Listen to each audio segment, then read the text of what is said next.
Buenas. Test, mic test. Test. Buenas and half a day.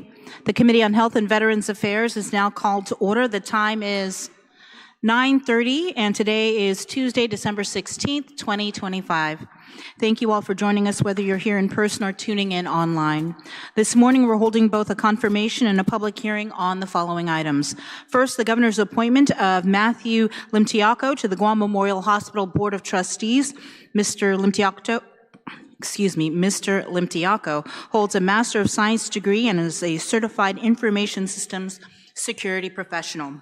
Next on our agenda is Bill 169-38 COR, introduced by Senator Therese Terlaje. It is an act to amend Article 8 of Chapter 3, Title 10, Guam Code Annotated, relative to establishing Guam Community Health Centers as an autonomous agency. And finally, Bill 215-38 COR, introduced by Senator Vince Borja, an act to add a new subsection E to subsection 21103 of Chapter 21, Division 2, Title 10, Guam Code Annotated, relative to waiving sanitary permit fees for student-led fundraisers. Notice of today's hearing was provided to senators and stakeholders in full compliance with the open government law. Notice was also posted on the Guam Legislature website and the public notice portal. All materials were uploaded to the committee drive and are available in print upon request. A recording of today's hearing will be accessible on Guam Legislature Media YouTube channel. Before we proceed, I want to recognize the committee members that are present, Senator Vince Borja, as well as Senator Therese Terlaje and Senator Chris Barnett. For today's hearing, the rules are simple. Colleagues, you each have 5 minutes for questions. Members of the public, please speak clearly into the microphone and state your name and who you are representing.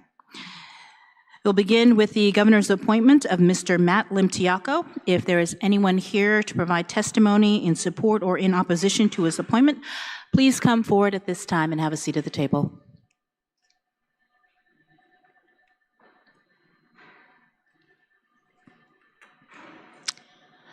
We will start to my left. Please state your name, speak closely into the microphone, and who you're representing.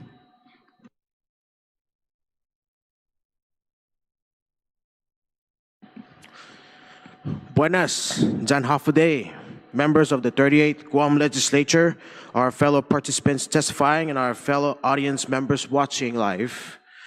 This is Representative Charlie Bruce Bobostro from the 35th Guam Youth Congress, and as I'm always proud to say, a former JRTC cadet. I stand here today to speak on behalf of document number 26GL-25-1405, which appoints Matthew E. Limtiaco to serve with commitment as a member of the Board of Trustees of the Guam Memorial Hospital Authority. Serving on the Board of Trustees is surely an honor and a privilege, and being nominated to this position requires hard work, dedication, and the highest degree of leadership excellence to ensure every task is completed within the agency and throughout the individual's job and leadership experience. Fulfilling a role that requires effort, integrity, initiative, critical thinking, logistics, planning, and short-term duty comes into play with the skills being taught and applied to the position that he or she has been nominated for. On behalf of Matthew E. Limtiaco, I wish him the very best in all he does for GMH. Good luck in all you do as a whole to keep the hospital running in a smoother environment, and striving to continue to keep the patients, frontliners, and employees working for GMH safe, healthy, and secure to help better serve the community of Guam. Si Chus Masi. Thank you, Mr. Balbastro. Mr. Salas. Please, is your microphone on, and could you please speak closely into it?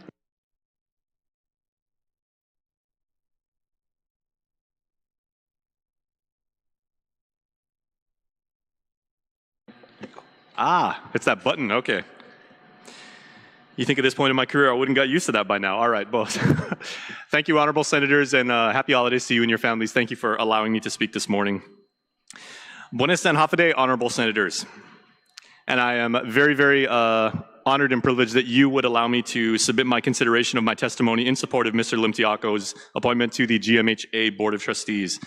Matt is someone I've known and been able to call an athletic teammate, professional colleague, technical collaborator, advisor, and friend for more than 30 years.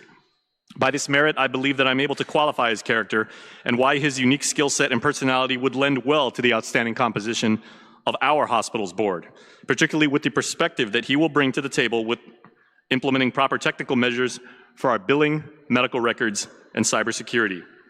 These are areas of technology that in contemporary times are considered to be dark arts only for the esoterically gifted, are attack vectors for would-be snoopers who wish to harm or the outright obliteration of the systems that GMH has worked so hard to develop, and undoubtedly are essential components of a modern medical facility that for too long have not been given their due attention.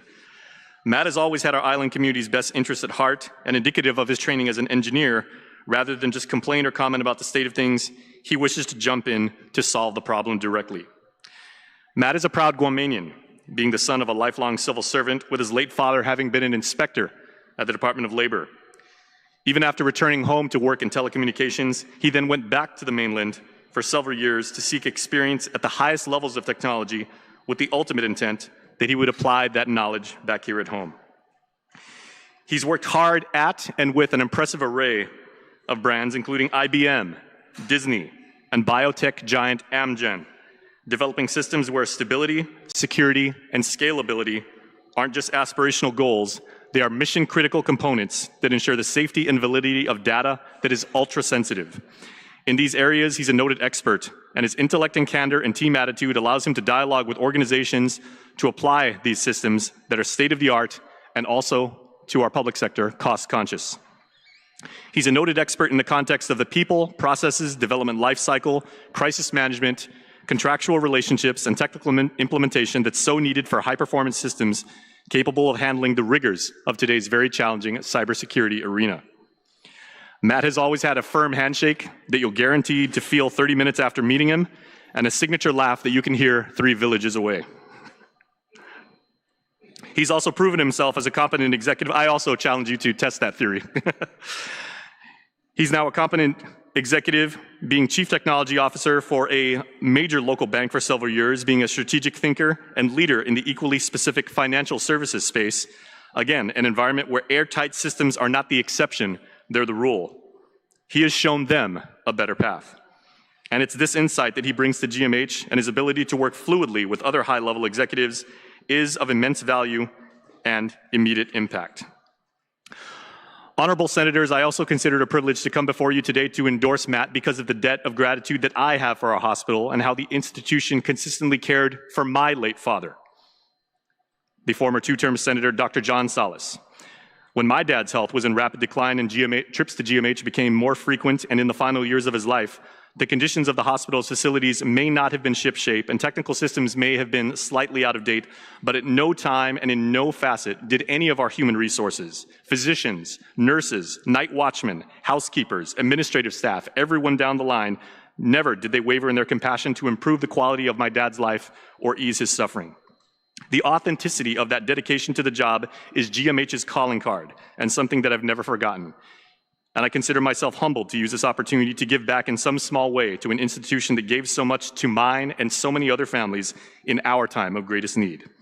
I ask you to consider my support of Mr. Limtiaco because his contributions will be positively additive to the team of other trustees, a well-rounded assembly of professionals and talent. Simply stated, he makes our hospital better. Thank you, and si Diyos masi. Thanks, Jace. We will now call the, is there anyone else here who would like to testify on his nomination? Okay. Thanks, Jason. Thanks, Charlie. If we could call the nominee forward.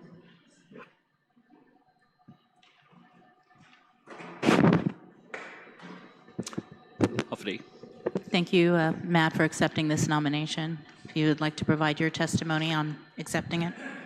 Yeah, you know, I'm a lifelong Guamanian, proud Chamorro. Chamorro is my first language. Not a lot of people know that.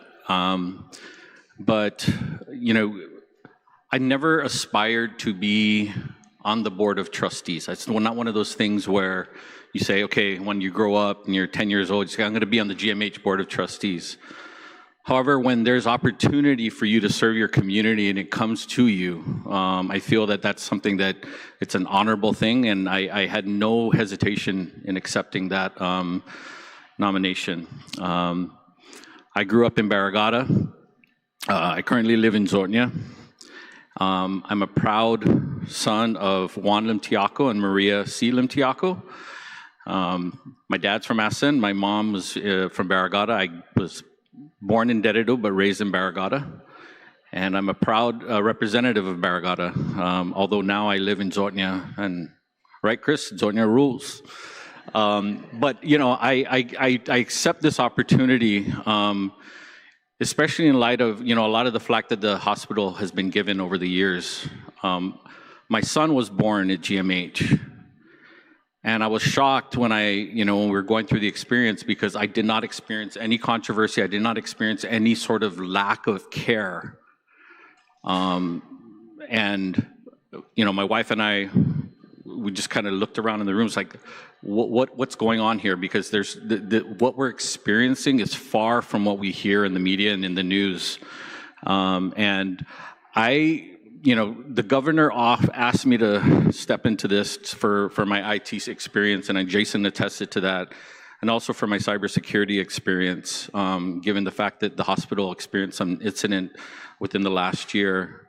And I feel that I can bring to bear a lot of the things that I can contribute to the hospital, help the hospital. For the last 30 years, I've been in IT, and specifically in the last 20 years, I've been kind of a fixer of things. When I started my career in the States, I a lot of times had to go into very hot situations where things were broken, and they said, you have 1 week to fix stuff. And so, yeah, it's a little daunting, you know, when you have to fly halfway across the country and your primary job is to fix something that's broken and you have a week to do it. But yeah, I think that I accept this opportunity. I'm willing to help the hospital and help the community in any way that I can. And, you know, I think of my uncle, who was actually sort of like my grandfather. And he always told me, he goes, if there's ever an opportunity for you to serve the community, you'd never turn those things down. And it's something like, you know, when you're asked to be a Nino for something, that's not something you turn down, right? So I welcome this opportunity. Thank you, Matt. I want to, we'll get into questions now, but I wanted to acknowledge the presence and participation of my colleagues, Senator Telo Taitague and Senator Sean Gumatata. I'll start with a question that I have for you, and you kind of touched on it a little bit. Cybersecurity failures in a hospital are not just IT issues. They are patient safety, privacy, and continuity of care issues. If confirmed, what would be your top 3 immediate priorities to reduce risks to patient data and hospital operations? And how would you ensure the board is actively monitoring, not just receiving, IT compliance and updates? Well, you know, cybersecurity is not just, you mentioned it, it's not just an IT problem. It's a problem, or it's an issue that everybody has to address. You know, in my capacity at the bank, one of the things that we always do is we always train our employees, and it starts there. You know, no more is it an issue of hackers trying to break through the barrier. They just get to an unassuming employee and then they get in. It's simple, right? So it starts at the bottom line, right? It starts with the front line, rather, with everybody having an awareness of cybersecurity and implementing training programs that are consistent, that are manageable, that are attainable, and that are sustainable. One of the things we quickly learned is that it's much more difficult to have somebody sit in front of a training program for 1 hour than it is to have short 5-minute bursts of training quickly. They call micro-learning, right? And have it even available at your fingertips, so you don't have to sit in front of a computer. If you can do micro-learning in front of your mobile device, that satisfies it as well. And it hits home further than to just have somebody sit for an hour in front of a computer screen to get training. There also, within those training programs, there are compliance directives that we must uphold. And I'm sure it's the same thing for the hospital. So that's one of the things that I'd like to do, is just start at the front line with implementing cybersecurity training, micro training for everybody at the front line. Have you had an opportunity to meet with the GMH management to discuss some of their IT issues and problems? I have not. Yeah. So you're not familiar with this EPIC system that they are interested in? I'm not, but I've made it a career of learning things on the fly and quickly turning things around. Again, I've had my career where you have 1 week to fix things, and when you walk into these things that you need to fix, 9 times out of 10 you don't know what you're fixing until you get there, I kind of have a knack for figuring things out pretty quickly. So I don't think that this is going to be any different, but I do welcome the opportunity.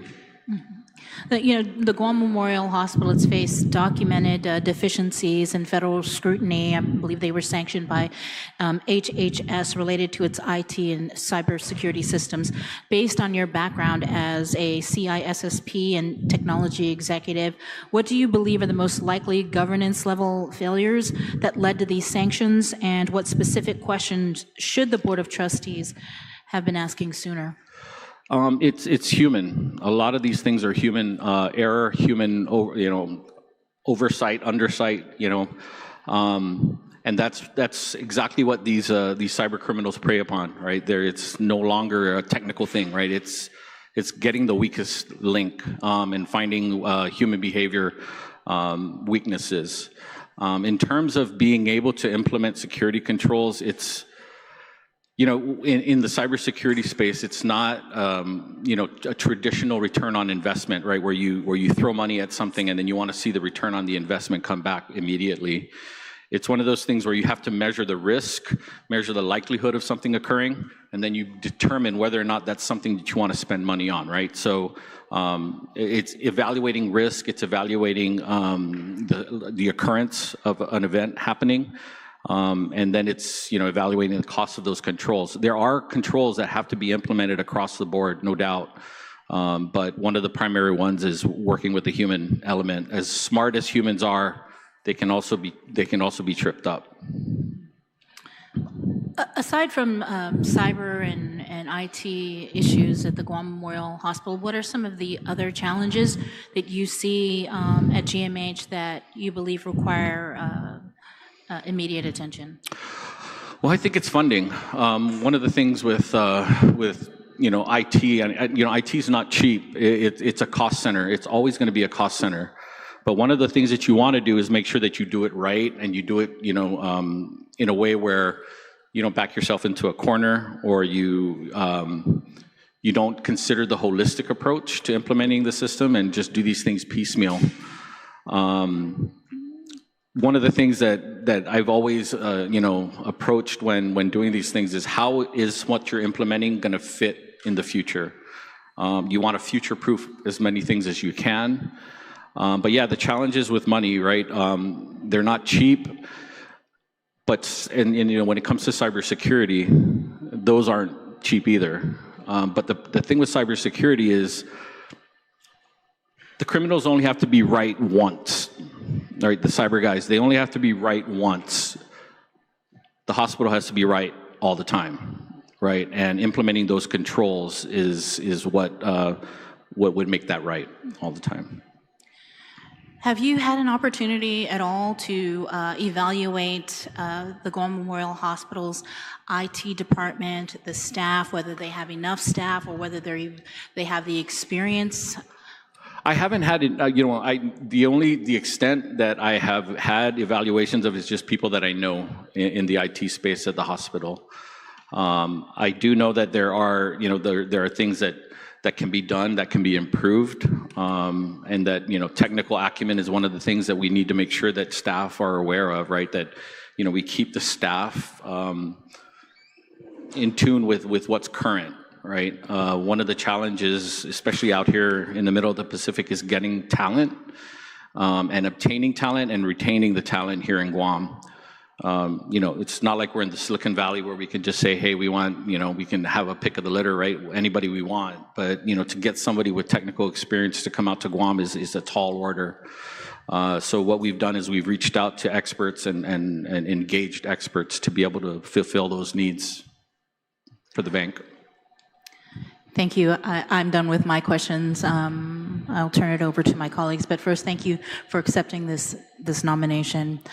Senator Borja? Thank you, Madam Chair. Thank you for accepting the call to serve on this, to serve as the Board of Trustees. I don't, you know, a lot of the questions or curiosity I had around, just because you obviously don't have a medical background, Right. is the impact and the value that you're going to bring to the hospital. Considering, of course, a lot of the IT issues that we've at least, you know, the health chair has had to kind of address there, at least now, and things that we've heard over the past couple of years. But it's refreshing to know your or understand that your background is gonna at least bring that aspect to the hospital. And I think I look forward to the work that, or the value and input that you'll bring to helping the hospital modernize as we try to figure out where the next hospital is going to be, and the value you'll bring to that as well. So thank you for, I don't have any questions, so thank you for accepting the call to serve. Thank you, Senator. Thank you, Madam Chair. Thank you, Senator Borja. Senator Terlaje? Yes. Good morning. Good morning. Thank you for all of those who testified on your behalf, and thank you also for accepting this nomination. And I want to thank you. My understanding is you have assisted GMH in the past. Is that right? Well, you know, in not in a direct capacity, but yeah. Thank you. And so I have no questions about your abilities to be on the board and give them some good insight. Can you just talk a little bit about, you used to work for Amgen. Yeah. Does that have any impact on your capacity as a trustee? No, I don't think so at all. As a matter of fact, I think it enhances the capacity, my ability, right? When I worked at Amgen, I had no experience with FDA regulation or any of that. But that's where all of my privacy training, my compliance training, all of these things when it deals with the federal government, that's where I really, you know, that rubber hit the road for me there at Amgen. And from there, I also got, you know, FAA certification. I got, you know, I worked for the IRS for a couple of years. So I had to get a medium background investigation clearance for that. But yeah, I think as a matter of fact, it enhances my ability to serve on the board just simply because of the, you know, my background with understanding what was asked of me at Amgen when I first got hired, and then ensuring, you know, one of the things that really hit me was when we had I think it was a board presentation, and they basically said, the stuff that you're doing has such a direct impact to patients that whatever you do, if you mess up or we mess up, we could kill patients, right? And that was one of those things where it really sank me, right? I didn't realize that just by implementing security systems that it had that much of an impact. But yeah, that was real impactful for me. Thank you. Well, you're familiar with what happened at GMH, and when that brief shutdown that they had, the nurses Absolutely. were unable to access records or keep records efficiently. Absolutely. No, and there are solutions to ensure, you know, to ensure availability, right? So yeah. Yes. Well, thank you. I'm glad then to hear that. Your current employment is at the Bank of Guam. Do you think there will be any issue there with your being employed with the bank versus having to go to serve with the government No, of again, Guam? I think it's just another enhancement, right? I think it's, you know, the Bank of Guam is entrenched in the community, right? We make sure that we serve our customers, and it's the same sort of, you know, paradigm with the hospital. We want to serve the patients, right? We want to make sure that the patients are taken care of, and that the support staff have what they need to ensure proper care, right? All right. So a couple of things that the GMH is currently undergoing is they're procuring computer systems, sounds like, in advance of procuring a huge new EHR system, electronic health record system, very needed, but that's estimated to cost over $50 million. So it's a big, huge procurement. It's one of those things like with the technology, you buy it now, it might be outdated, we don't know, but so Right. I'm hoping that your experience is going to help them through that. I do think that's one of the biggest things that they're going to do if they do that, and it's just the timing of it. So some of the things they're doing now also is like they've supposedly trained their billers and their coders under the current system and how to be more efficient, yet now they're outsourcing that whole billing service, and they're talking about cutting employees at the hospital. So I'm hoping are you able to take a fresh look at all of that, and are you able to use your honest opinion with the other trustees who've been there longer and tell them, you know, what your assessment is of the situation? Absolutely. I think that was kind of what happened when I first got on board with the Bank of Guam. I saw things that I just kept asking, why are we doing this? Things are, there's other ways of doing this, more simple ways of doing this, and I provided a fresh approach to a lot of the systems at the bank. One of the other things too that we're looking at the bank is to lean into technology and not shy away from it, right?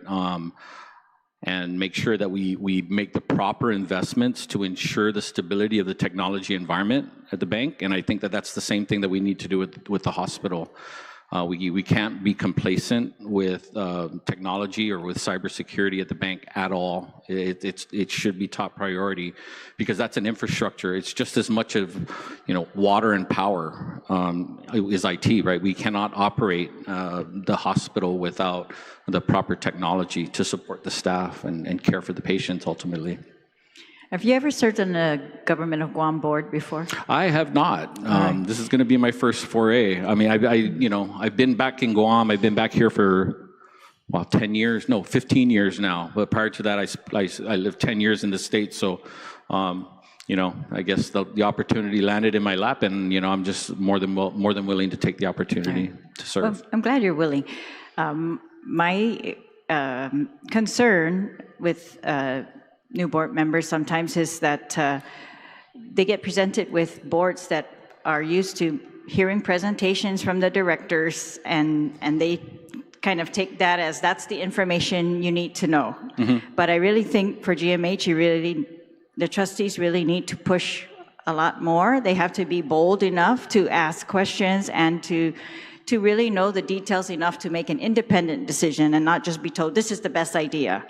I want you to come to those conclusions independently yourself. Absolutely. I think that's, and again, that's something that I brought to the bank. I'm the newest member of one of the newest members of the senior staff. And, you know, I got there in 10 years, and I don't think it's because I just sat back and listened to people give their spiel, right? I challenged and I made sure that, you know, I did what was in the best interest of the bank, and I'll do the same thing for the Guam Memorial Hospital. All right, good. And in these large procurements, we want to see fairness and value for the government, of course, in the long run. So I'm hoping you're going to bring your skills to that as well. And it might be a little bit of, you know, additional learning for Government of Guam procurement so that you know exactly who's making what decisions. Yep. So that you can influence those as well. So thank you very much again. Thank you, Madam Chair. Thank you, Senator Terlaje. Senator Barnett? Madam Chair, and good morning to the people of Guam. I hope you survived that shaker okay. And thank you to my good friend Jason Salas, who provided testimony. It's good to see you down here, my friend. That's that little button right there that turns on the microphone. Little rusty. Right. No, but Matt, I'm very encouraged by your packet. You've got a very established resume. I support your appointment, and just listening to some of my colleagues and the way we're talking here, it really seems like we're putting a lot on you as the newest member of the Board of Trustees. And I almost wish we could just outright hire you into the Guam Memorial Hospital, with, you know, given your wealth of IT experience, which there's no doubt the hospital is going to need. So, that being said, when you do, and I'm assuming your confirmation will go through, but if you're given the opportunity to serve on the Board of Trustees, do you plan on establishing, or is there already a subcommittee that deals specifically with IT issues at the hospital? I don't know at this point, but thank you for the suggestion, and I will take that to heart for sure. Thank you. And then, similar to Senator Terlaje, I also had concerns about the outsourcing of the revenue cycle management. And most of the concerns were centered on the interim CEO's testimony on the record across the hall during Committee of the Whole, when she was talking about a $10 million reduction in force. And, traditionally reduction in force means people are going to lose their jobs, as we've kind of flip-flopped a little bit with this revenue cycle management. I know they had basically been given a pretty good TLIC on the ears from the public auditor, BJ Cruz, the last time they tried to do this, but the interim CEO said they're back to the drawing board and they're following all the processes. But again, I'm very concerned about that $10 million reduction in force, and I'm glad that you gave the commitment to Senator Terlaje to dive a little bit deeper into that. Do you know anything about that issue offhand? Well, is it in regards to outsourcing? Is that what you're talking about? Well, what the employees are being told is that some of them are going to lose their jobs if this service is outsourced. Well, one of the things that, we did at the bank was we actually did do an outsource, right? And it was one of the things where we made sure that the employees were made whole in that effort, right? None of the employees, yes, they were quote unquote rebadged. They were no longer Bank of Guam employees, but I made sure, along with the senior staff, that each one of those employees was made whole and that they maintained positions with the company. That was the determining factor for selecting the company to outsource. We had multiple bids for that, but because this one company decided that they were going to go ahead and keep the staff and make them whole, that's ultimately why we went with that company. Right, and the interim CEO had testified to as much. She basically said that there were some employees who would be eventually absorbed into the company that wins the outsourcing. Yeah. But I've been getting communications from employees who say that that's not exactly what they're being told. So if you could, if you do get confirmed, since it's right up your alley, give it maybe a closer look-see. Yeah. Well, I've been on the receiving end of a rebadge as well, and I've been on the receiving end of a layoff. So I know what how it affects the employee. And again, that was the primary reason for us to keep the employees and make them whole. That was, it may not have been the popular decision, but ultimately it's for survivability, right? If you cannot maintain a staff, and it's bleeding money, there's got to be a point where when you do the outsource, it's not only just those employees that you retain and that they're rebadged, but you gain a wealth of knowledge from the company that they go to. That's the experience that we had. We may have lost 15 or 20 employees to another company, and they were no longer Bank of Guam employees, but we gained another 20 or 30 worldwide to support the team. And it provides us 24/7 eyes on glass support. So run with the sun. If something happens in the middle of the night, it's not going to be Guam that they're calling. They're going to be calling somebody that's awake, halfway across the world if necessary. Well, thank you. I appreciate that, and I'm sure you understand. There's probably a little difference between making employees whole in the private sector at the bank versus what we're able to do with the classified merit system, or even with some of these employees who aren't classified at all. And I get it. You said technology is important. I think we're at this place where technology can absolutely replace humans, but I think we need to be mindful in how we move forward with that, given a lot of the challenges that our employees in the government of Guam face. Yeah, absolutely. And again, I want to reiterate, I've been on the receiving end, so I know what it's like. And I certainly wouldn't want the employees to feel less than.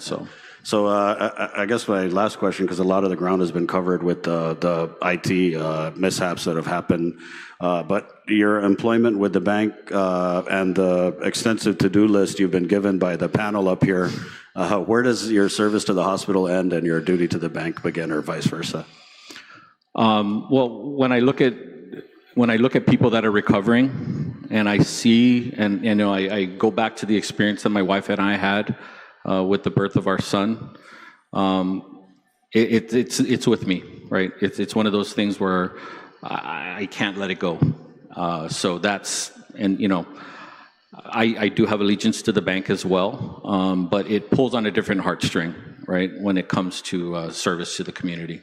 So. Right. And I agree with you. In your opening, you had said that your son was born at the Guam Hospital. Yep. So all five. Well, my oldest son was born over at Sagua, but then he was immediately rushed to GMH because they had detected something with his heartbeat. But all my other kids were born at the Guam Memorial Hospital. And you're right. A lot of times, what we read in the paper doesn't necessarily match up with the extensive effort, heart, and really the tender, loving care that's provided by the Guam Memorial Hospital employees who do this really with not a lot of resources and you know, sometimes not a lot of support. So yeah, understood. And I, you know, when I was going through the experience, I understood that they need, you know, they need support as well, right? So that's happy employees deliver happy products, right? So.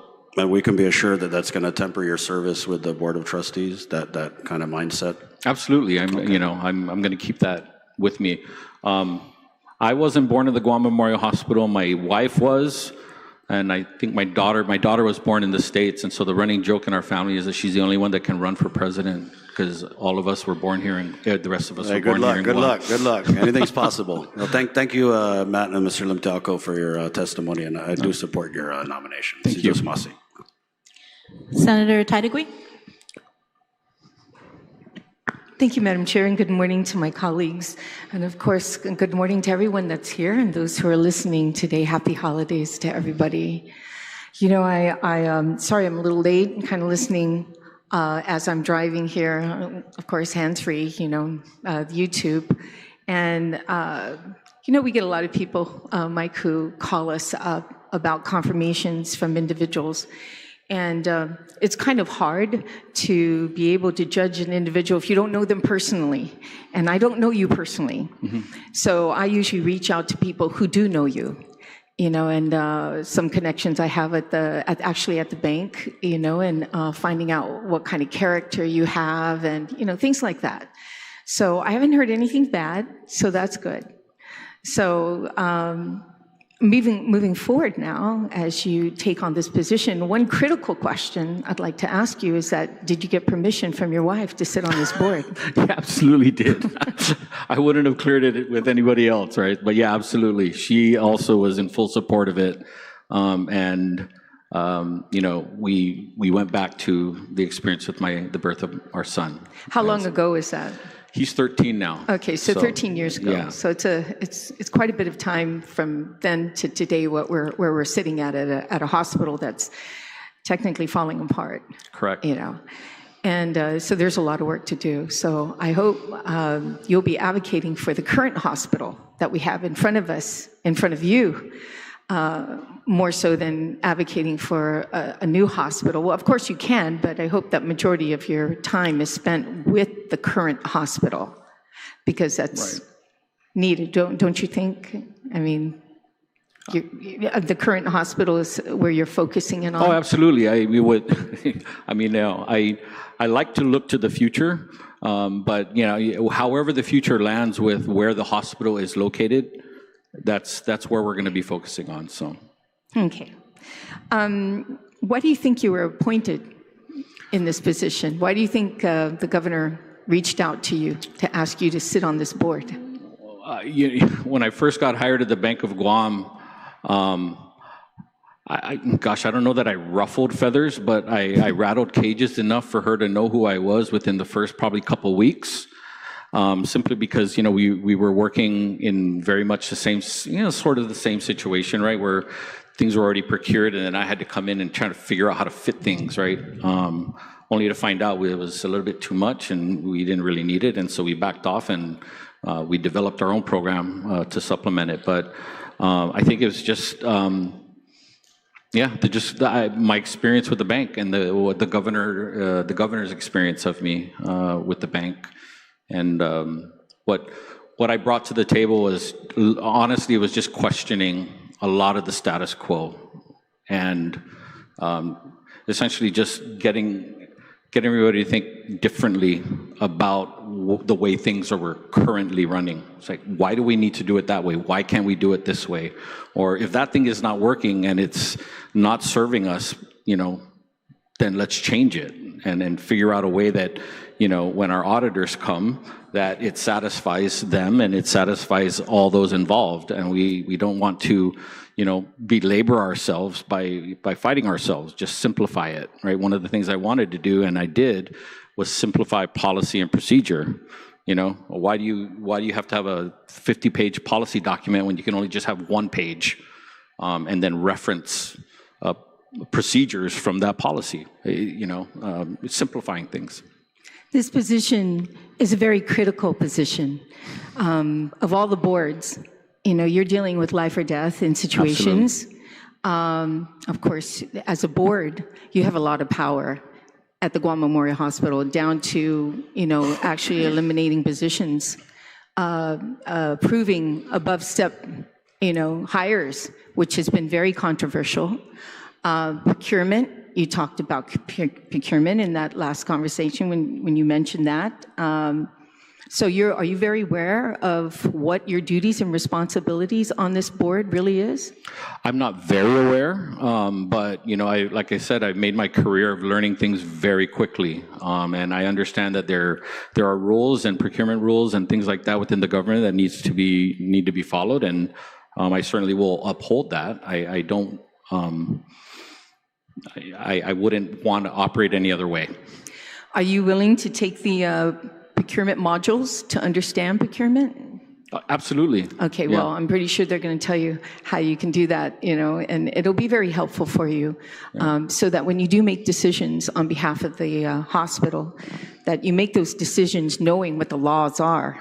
Correct. Instead of doing it. So taking procurement modules are very helpful. I mean, I don't have to take it, but I'm taking it just so that I understand it, and then when we create legislation, that I know what I'm doing, and not circumventing or duplicating or even just breaking the law, to fit my agenda, and that's really important because we really eye the board. Have you read the on the website the minutes of the meetings in the last year? Have you been able to go back and review that? I have not. Ooh, to be honest. Okay. Yeah. And maybe that's homework number one. Absolutely. Just to find out what's been going on in the last year, what the board has been doing and the decisions they've been making. Mm-hmm. So you know that. Do you feel that people sitting on this board, since it's a 6-year term, do you feel that there should be a term limit for this particular board since it is 6 years long? I don't, it depends, right? I mean, if it's doing well and it's serving the community justly. No, the individual I'm talking about. Oh, you're talking sitting about the individual. on the board. Yeah, I'm sorry, I should have. Yeah. I don't know. I don't have an opinion, honestly, one way or another. But again, if the person is serving the community and doing it well, and of course, well is subjective, right? But okay. I don't have an opinion one way or another. Well, I'm looking forward to that after a couple years serving on the board, to see your opinion after a while, because it's going to make a lot of sense. I oversee technology, and I'm glad the oversight chair was talking to you about cybersecurity. I believe today around 2:30, we're going to be having a signing ceremony of the AI task force that hopefully it comes into law today, hopefully. Nothing changes, knock on wood. And it's a task force in which GMH is going to be sitting on that task force as well, to talk about AI technology. And along with AI, you have cybersecurity, of course, just to protect whatever you put in place. So one of the things I think that is very important to realize is the power generation that's needed. And you as a cybersecurity guy knows that power is instrumental on anything that's technology, and to have that power base. So another homework would be to make sure that GMH has those all in place, backup to the backup, because you lose data. And if we go into AI technology for the hospital, which is only hopefully going to enhance it, you're going to need that energy generation constant. with it. Absolutely. Yeah, and there are governance, there's governance around AI. It's not just throwing AI into the mix and, there it goes.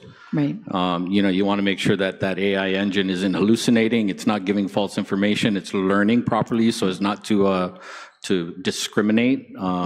There's a whole, series of security controls that need to be put into place with AI as well. So it's not just, throw it and make it work. Right. Well, I definitely will come in and pick your brain if I have any questions on that, especially that. So I also offer the same to you, that please feel free to, knock on my door if there's anything that I can do for you, or if you have any questions or any shenanigans going on that you want to bring up and keep confidential. We'll be happy, to bring it to light.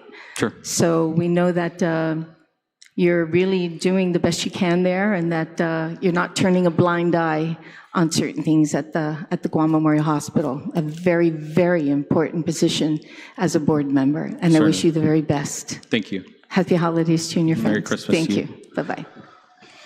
Thank you, Senator Taitague. Senator Gumatautau. Yes, thank you, Madam Chair, and thank you, Mr. Limtiaco, for wanting to serve. You have other things you could be doing, and you're choosing to serve, so kudos to you. I just only have a couple questions, actually more of a, maybe just see if you can provide some insight. I know that there's been a lot of focus today about the technology at GMH. Your role is not, excuse me, your role is not just going to be technology. There's so many other things that are going to be coming your way. Right. When you look at just the serving on this board, what do you think is going to be your biggest challenge going into this this new role? It's a full complement at some point when you come on. What's going to be your biggest challenge, you think? Ensuring that the infrastructure is sound, not just technology, right? Because technology, we need network, we need power, we need redundancy. That's going to be the challenge, right? Just to make sure. I noticed you didn't say water somewhere there. Well, I'm sorry, didn't I not say water? Water. Well, you don't want water on computers, but yeah, water works. But yeah, absolutely. It's just ensuring that the infrastructure is up to snuff in such a way where when another mawar hits, that the continuity of care is ensured for the patients. Also, working with members of a board, I know that you currently do some in your other life when you're not at Bank of Guam. You have other things you do. You continue to give back to your community. Mm-hmm. So will you be taking some of those, call them governance models or governance types of maybe, I guess, motivations to bring it to this particular board? Absolutely. I think, I need to serve this board in the capacity that I'm not gonna extend myself outside of who I am, right? And if I'll just serve the board with all the integrity that I've served other boards with serving the community. I don't want to be somebody that I'm not, because that's not what I do.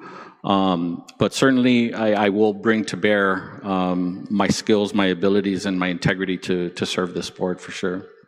And Mr. Limtiaco, I'm going to go back to the IT side of the house, because I think that when we look at, and we just came off of all these hearings, putting resources in, and one of the comments I made on the way out the door was, don't let us down, make sure that you guys pull this off, make sure it gets done. But as I look at the IT infrastructure, and even from yourself, and you mentioned it earlier when you first came to the Bank of Guam, there is this desire to see the Cadillac of IT systems.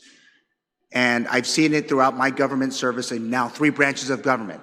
There's a want to go big, but really sometimes going big does not always equal effectiveness in the delivery of public service. Would you agree to that? I absolutely agree with that. There's, just because it's a Ferrari doesn't mean that's something that needs. If you just need a Tercel to drive down the road, that's all you need, right?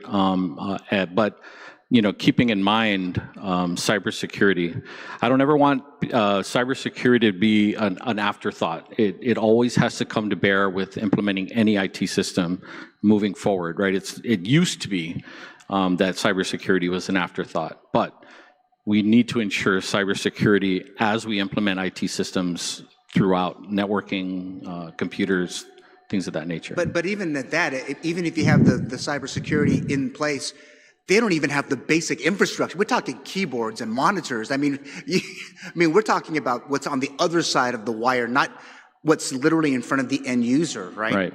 Well, one of the things that I'm a firm believer in is refreshing equipment and not waiting till it's on its last leg and the keyboard has keys falling off of it, and you have to get a pen to push the key to make the letter A. We need to make sure that there's refresh cycles for all equipment, not only just the computers, but just the networking equipment, the hard drives, all of that stuff. Should the hospital decide to host everything in-house. But even probably as important to that, the defibrillators, all of the other absolutely. life-saving types of life-saving equipment, because at some point, technology-wise, it's going to merge, and I think that obviously you can't overlook that. And listen, I do support your nomination to this board. I know that I have 4 Notre Dame alumni, 1 student. I think one of them says Mr. Limtiaco is a good guy.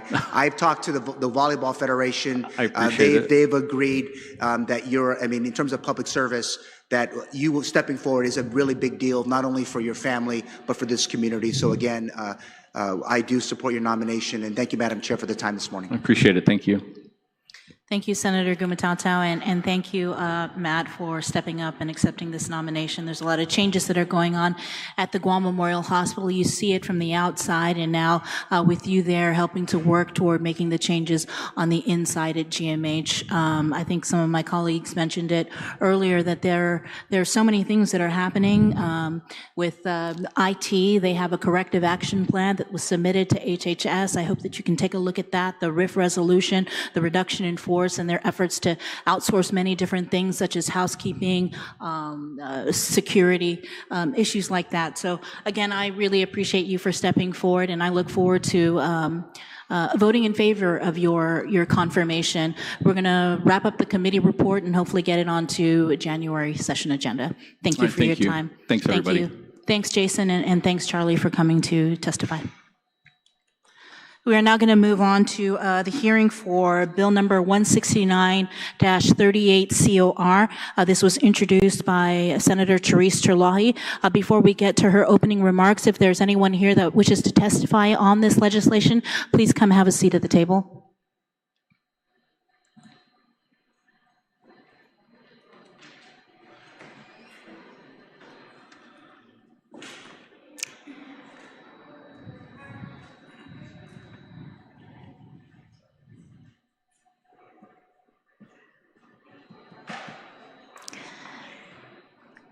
And before we get to hearing from the public, Senator Terlaje, you may open. Madam Chair. Thank you all for being here today regarding Bill 169. Bill 169 is an act to amend Article 8 of Chapter 3, Title 10, Guam Code Annotated, relative to establishing Guam Community Health Centers as an autonomous agency. I want to thank my co-sponsors, Sabrina Salas Matanane, Sabina Flores Perez, Chris Barnett, Telo Taitague, Joseph Agustin, and Frank Blas Jr., Speaker. And this bill comes on the heels of our last attempt, which was in the 37th. That was Bill 209-37, which sought similarly to change the Advisory Council on Community Health Centers to a governing board, as well as to add additional duties of the board. Former Mayor Savarez was the chair of the Community Health Centers Board at that time, and I think she's still the current chair. And others, some of them here today, also testified on that bill in hopes of delineating the duties between the CEO and the board, and to address other parts of the law on Guam that are non-compliant with HRSA, which we nickname HRSA regulations. And HRSA is where the community health centers get their funding, a lot of the funding. But the bill was subsequently vetoed. It didn't go farther enough. I think I'm going to summarize regarding the duties or the selection of the board members. At that time, we had put in the bill that it would comply with an inter-agreement that had been made between public health and the board. But so this bill now is making significant changes, really, again, pushing for autonomy for this community health centers and making very clear that they're going to comply with HRSA requirements as to board selection. They're going to make rules and regulations that must comply with HRSA requirements at all times. So they can be flexible in that regard. They're also going to be able to meet any deficiencies that they might have in their relation with HRSA so that they can qualify and continue to qualify for funding. Again, these community health centers, right now we have one in the north, one in the south, and they are supposed to bring these services, physicians, labs, pharmacies to the communities. And the more we can do this, I feel like the better. And I think that was the goal nationwide. So specifically, the bill mandates the transition of the Community Health Centers program under public health to an autonomous agency. It amends the various responsibilities to ensure the Community Health Centers Board has specific responsibility for oversight of the health center program project, as required in Chapter 19 of HRSA's Health Center Program Compliance Manual. It removes appointments of board members, which are currently appointed by the governor and other members of the community, and requires the board bylaws to prescribe the process for selection and removal of all governing members, as stated in Chapter 20 of HRSA. Some of these HRSA requirements require that users of the health centers are board members and different things like that. Changes the current advisory council to a governing board in order to responsibly transition. And in being a governing board, it allows them the autonomy to select personnel. And this was a big thing. This is actually how this bill began years ago, was because one of the directors had kind of fired the community health center CEO or physician, and it's very, very hard to come by these employees. So it's just in order to responsibly transition this community health center into autonomous agency, this bill adds a transition period. It includes a 3-year period where the newly formed Guam Community Health Centers shall work towards administrative and operational independence. During this period, the Department of Administration shall provide interim technical assistance for the accounting of the funds, and the hiring of the personnel will still be transitioned, but they have to have charge of that. So it's going to be by board decision. The Guam Community Health Centers may also request that the transition period be extended for 1 year at a time, not to exceed an additional 3 years, for a grant total of 6 maximum years for this transition. It's been very hard, I know, for the government-wide to hire its own accountants in these different agencies and other, personnel. So this is part of the reasoning behind this transition period, because we want you to be confident that you're able to hire the personnel that you need. And as soon as you are, it's kind of at the board's pace to transition. And I kind of think it's going to be a lot based on hiring, right? What you're able to hire in-house to be able to move forward independently. And the fiscal note from BBMR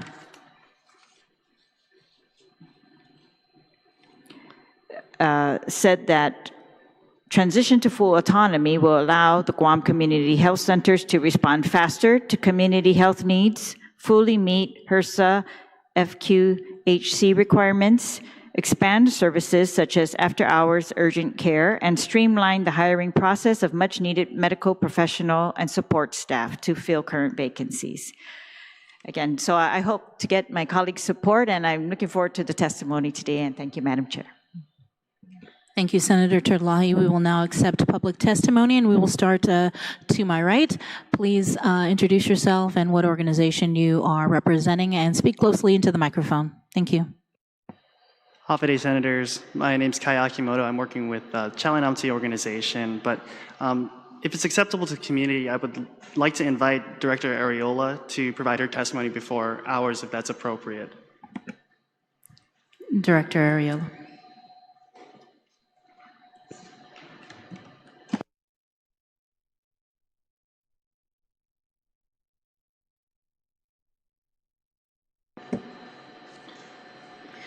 Thank you so much, Kai. Such gentlemen. Love it. Hafide, Chairwoman Sabrina Salas Matanane, Committee on Health of the 38th Guam Legislature, and members of the 38th Guam Legislature. My name is Therese Areola, the Director of Guam Public Health and Social Services. Still a very long and sometimes I have to think of the name and make sure I don't miss it. Guam Public Health and Social Services. Department of Public Health and Social Services. Thank you for this opportunity to provide testimony in full support of Bill 169, an act to amend Article 8 of Chapter 3, Title 10, Guam Code Annotated, relative to establishing Guam Community Health Centers as an autonomous agency, authored by Senator Therese Terlaje. Currently, the Guam Community Health Center, or GCHC, is part of the Guam Department of Public Health and Social Services under the Division of Public Health. The GCHC are a vital part of our island's healthcare system, serving more than 8,500 unduplicated patients each year and nearly 2,000 encounters each month. These are families, seniors, migrants, uninsured individuals, pregnant women, and people living with chronic diseases who rely on the CHC not only for treatment when they are sick, but also for long-term preventive care. The CHC is a medical home for thousands, and it plays a central role in stabilizing Guam's overall health system. Bill 169 proposes to make the CHC semi-autonomous. I want to state clearly that DPHSS supports this direction. Currently, the Guam Community Health Clinic is in the last remaining 5% of all FQHCs that are not independent across the United States. That is a percentage that we don't really want to claim. We want to move towards autonomous like all the other CHCs in the United States. Autonomy offers long-term benefits, more flexibility in decision-making, the ability to recruit competitively, fewer administrative delays, and a structure that is more aligned with how community health centers operate across the United States. However, autonomy is not a simple organizational shift. It is the creation of a new entity with its own administrative systems, regulatory frameworks, operational structures, staffing capacity, and financial independence. If we move too quickly, we risk disrupting services that our community relies on every single day today. A responsible transition requires a phased and strategic approach over the next 3 to 4 years. This includes a full financial readiness assessment, workforce modeling, pay scale development, legal and regulatory mapping, IT and cybersecurity planning, EHR transition work, and clear decisions about facility ownership, maintenance, utilities, and security. Autonomy means that the Guam Community Health Clinic will need to handle its own human resources, procurement, finance, compliance, and administrative structures, all of which are currently supported by the Department of Public Health and Social Services. These functions are not minor. They are the backbone of the day-to-day operations of the clinic. Kindly allow me to acknowledge and thank the Division of Public Health Programs that have contributed to the health center's success. These include, 1, the immunization program, which has provided 5 nurses to support the Guam Community Health Clinic services. The Bureau of Communicable Disease Control, or BNCD, which supports the CHC by preparing the initial rollout of the mobile clinic, supplying 2 laptops, complete sets of PPEs, and fuel for the operation of the mobile clinic that support and continues today. They also provide staffing for the TV program, nursing program over a 6-month period, which BNCD's covering labor and fringe costs. The BNCD also developed 2 radio and TV commercials for the Guam Community Health Clinic during the Liberation Parade, one of the largest public events that is seen, and also the 2024 National Community Health Centers Week. Another program that supports the Community Health Clinic is the Prevention Health and Health Services Program, which provided educational material on cholesterol, hypertension, diabetes, and chronic pain. And last but definitely not least, the TB program that supports the CHC, which shares their mobile X-ray machine and radiology technician with the health centers. We must also take into consideration the reality of the current funding environment. The Guam Community Health Clinic relies on several federal revenue streams. Its HRSA grant, the 340B pharmacy program savings, and Medicaid reimbursements, all of which are facing significant changes. These are major 340B rule changes beginning January 1st. Medicaid reforms are anticipated in 2026, and HRSA is preparing to modify compliance requirements, which will likely increase reporting and audit demands.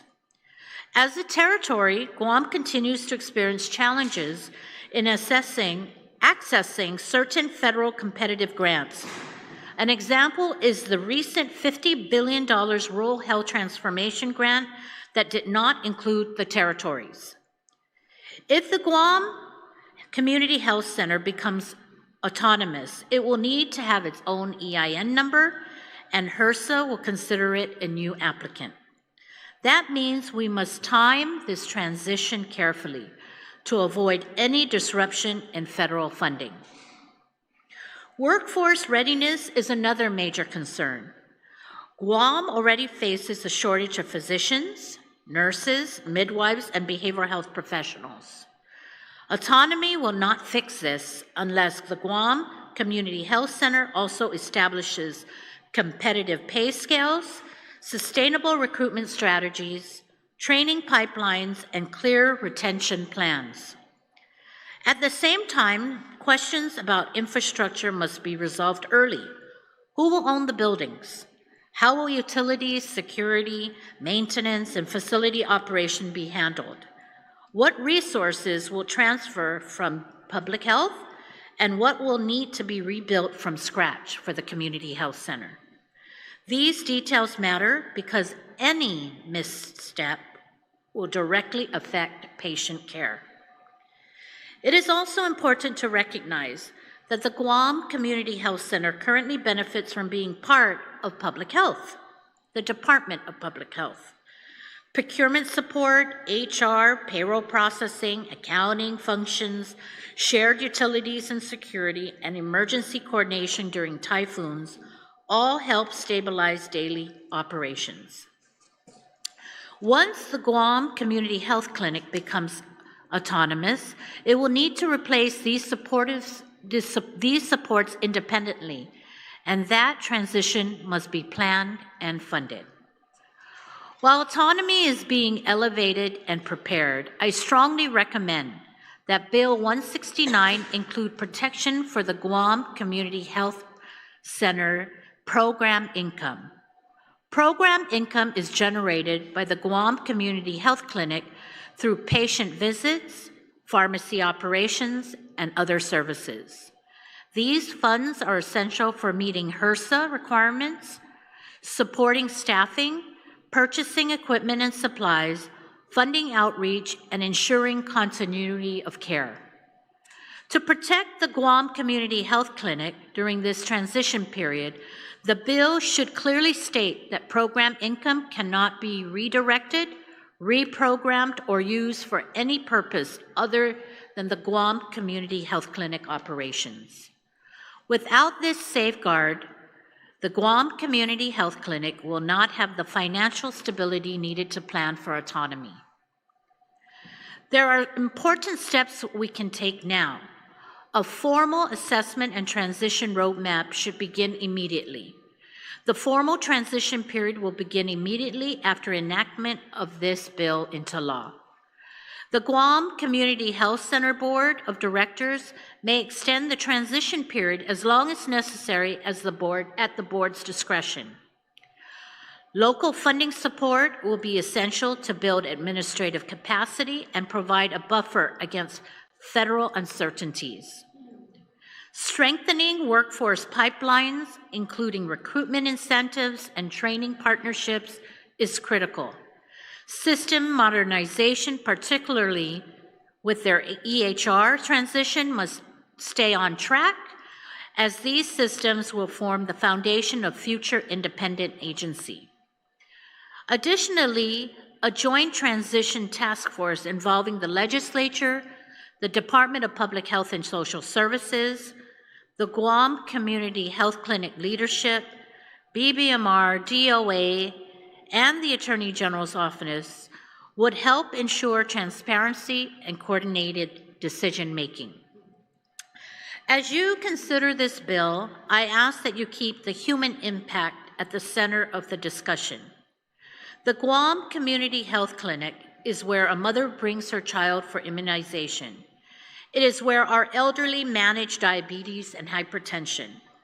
It is where migrants and underserved families find a medical home.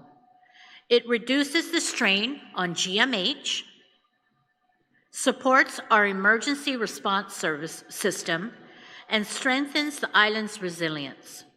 If the Guam Community Health Clinic stumbles during this transition, the entire health system will feel the consequence. Autonomy may very well be the right long-term decision, but it must be done responsibly, strategically, and with the resources required to succeed. I ask for your partnership in supporting a responsible transition, one that protects program income, secures local funding, strengthens the workforce, and ensures continuity of care.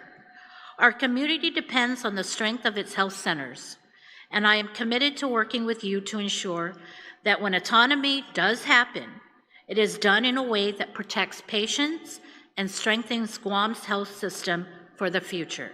Thank you for your time and for the continued commitment to the health of our island. Thank you. Thank you, Director Arreola. Mayor Savarez.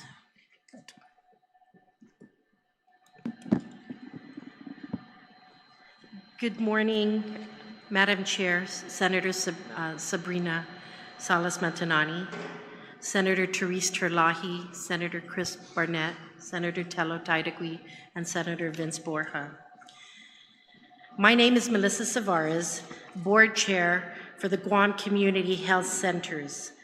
I, along with fellow board members, are in support of Bill number 169-38, an act to amend Article 8 of Chapter 3, Title 10 of Guam Code Annotated, relative to establishing Guam Community Health Centers as an autonomous agency. The Guam Community Health Centers are located at northern and southern health centers, which is Dedido and Inilahan, and provides primary health care services for all residents of Guam. The Community Health Centers is funded through program income and HRSA Health Resources Services and Service Administration grants. The Guam Community Health Center is a recognized FQHC, Federally Qualified Home Center, on Guam. This act will enable the GHCs to be an autonomous agency within the government of Guam. The GHCs will have the chief executive officer selected by the board of directors, and the CEO will be the only classified staff under the direct supervision of the Guam Community Health Center Board of Directors.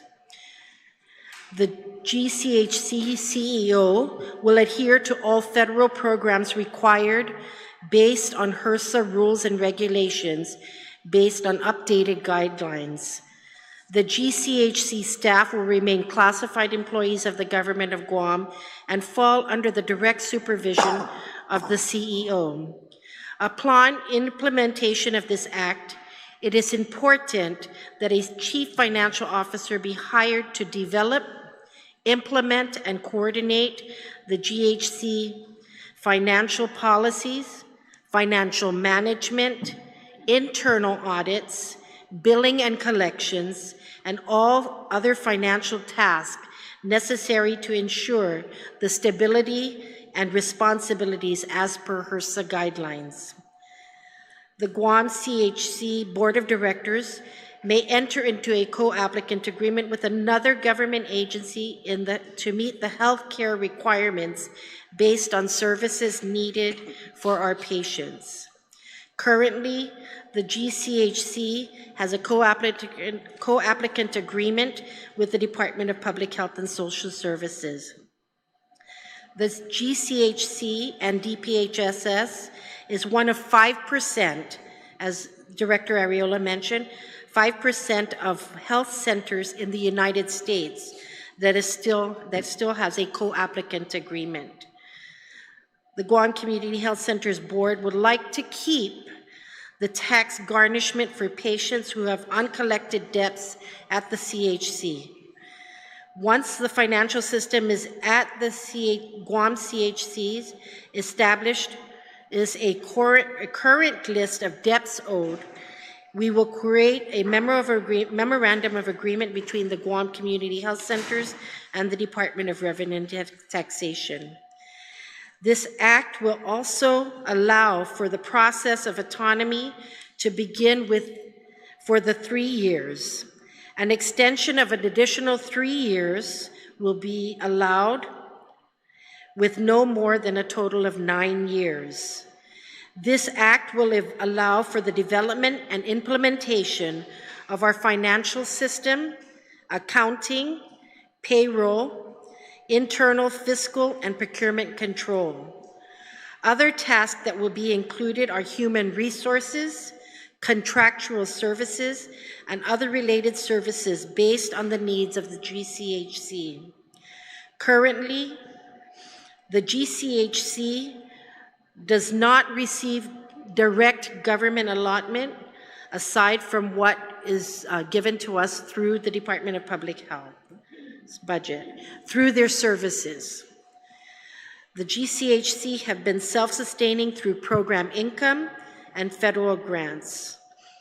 I, along with my fellow board members, thank you for your time and thank all of you for listening to our concerns, and we wish you all a Merry Christmas. Thank you. Thank you, Mayor. We will now go to Mr. Okamoto or Chalan Amti.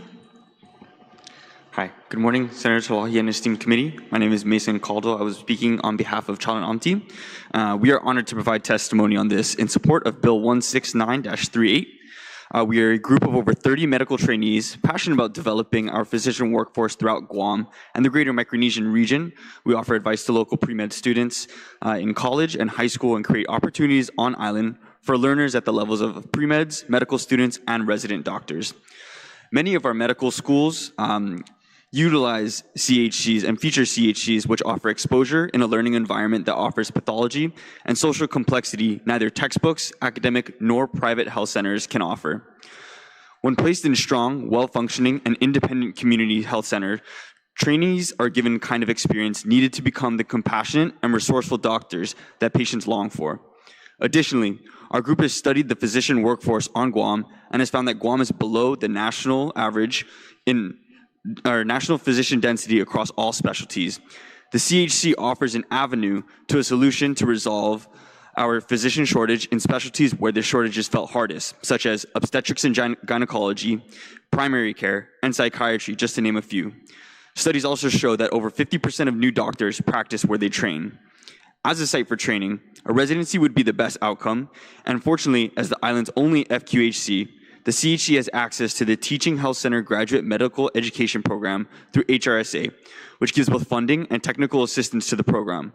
However, as someone who will be soon applying to residency, I can see how running a residency program effectively requires organizational latitude to make expedient decisions and adjustments at the program level to remain within accreditation compliance. The National Health Service Corps is a federal scholarship given to primary care physicians in training in exchange for service at a qualifying health center. NHSC physicians must serve in qualifying locations. An FQHC designation improves the likelihood of placement.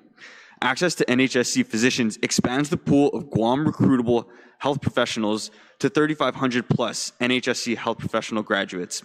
However, physician recruitment is currently subject to the often arduous and rigid hiring process in the government of Guam. As an autonomous agency, the CHC may be released from the red tape and become a beacon of medical education and physician recruitment for our region. Thank you. Thank you. Anyone else from Chalanamti who would like to testify? Hafaday, Madam Speaker and esteemed committee. My name is Ethan Gumatautau, and myself and Kai represent the Policy and Advocacy Initiative for our group Chalanamti. A strong CHC is not only important for primary care, but also for acute care, especially at the hospital. Our CHC can help the hospital from a patient load standpoint and from a financial standpoint. A chief issue with revenue at the hospital is that Medicaid and Medicare reimburse less than operations cost. However, much of our Medicaid and Medicare population feels limited in their options for primary care. Therefore, the hospital is often their only option. This phenomenon burdens our hospital with encounters that could be avoided in outpatient settings like at our CHC. Total Medicaid dollars for Guam are uniquely limited, so we have to be judicious with that spending. We should create a system that encourages getting more cost-effective primary care rather than a costly visit to the emergency room or a costly admission at the hospital. Fortunately, the limit on Medicaid funding has gone up over the past decade, and therefore it should be expected that funding for all services would have increased proportionally, but in fact, what we've seen through our research is that the funding for FQHCs and dental services has actually decreased despite the overall increase in Medicaid funding. This finding may have several explanations, but one suggested by our research is that this distribution of expenditures may partly be caused by declining operations at the CHC. In sum, granting autonomy to our community health centers will strengthen their services and operation, and therefore strengthening the CHC operation will improve public primary care services and prevent hospitalizations. And preventing hospitalization protects the hospital from growing their losses. Thank you. Thank you, Mr. Gumatau. Kai? Hafaday, Madam Chair, and the rest of the senators. My name is Kai Akimoto. I'm also a member of Chalanamti. I'm a fourth-year medical student at the University of Minnesota. But I'll actually be reading a testimony for another one of our members, Mr. Joshrick Sablan, who is a medical student at The Ohio State University. Couldn't be here today. He's taking his grandma to an appointment, so I was a substitute. But Hafaday, Honorable Chairperson, and the members of the 38th Guam Legislature. My name is Joshrick Tatautau Sablan, a son of the island of Guam. And I am currently a second-year medical student at The Ohio State University College of Medicine. I respectfully submit this written testimony in strong support of Bill number 169-38, which establishes the Guam Community Health Centers as an autonomous agency. Prior to medical school, I spent 3 years working within Los Angeles County's safety net health system, primarily with Wesley Health Centers and the JWCH Institute, one of Southern California's largest FQHCs.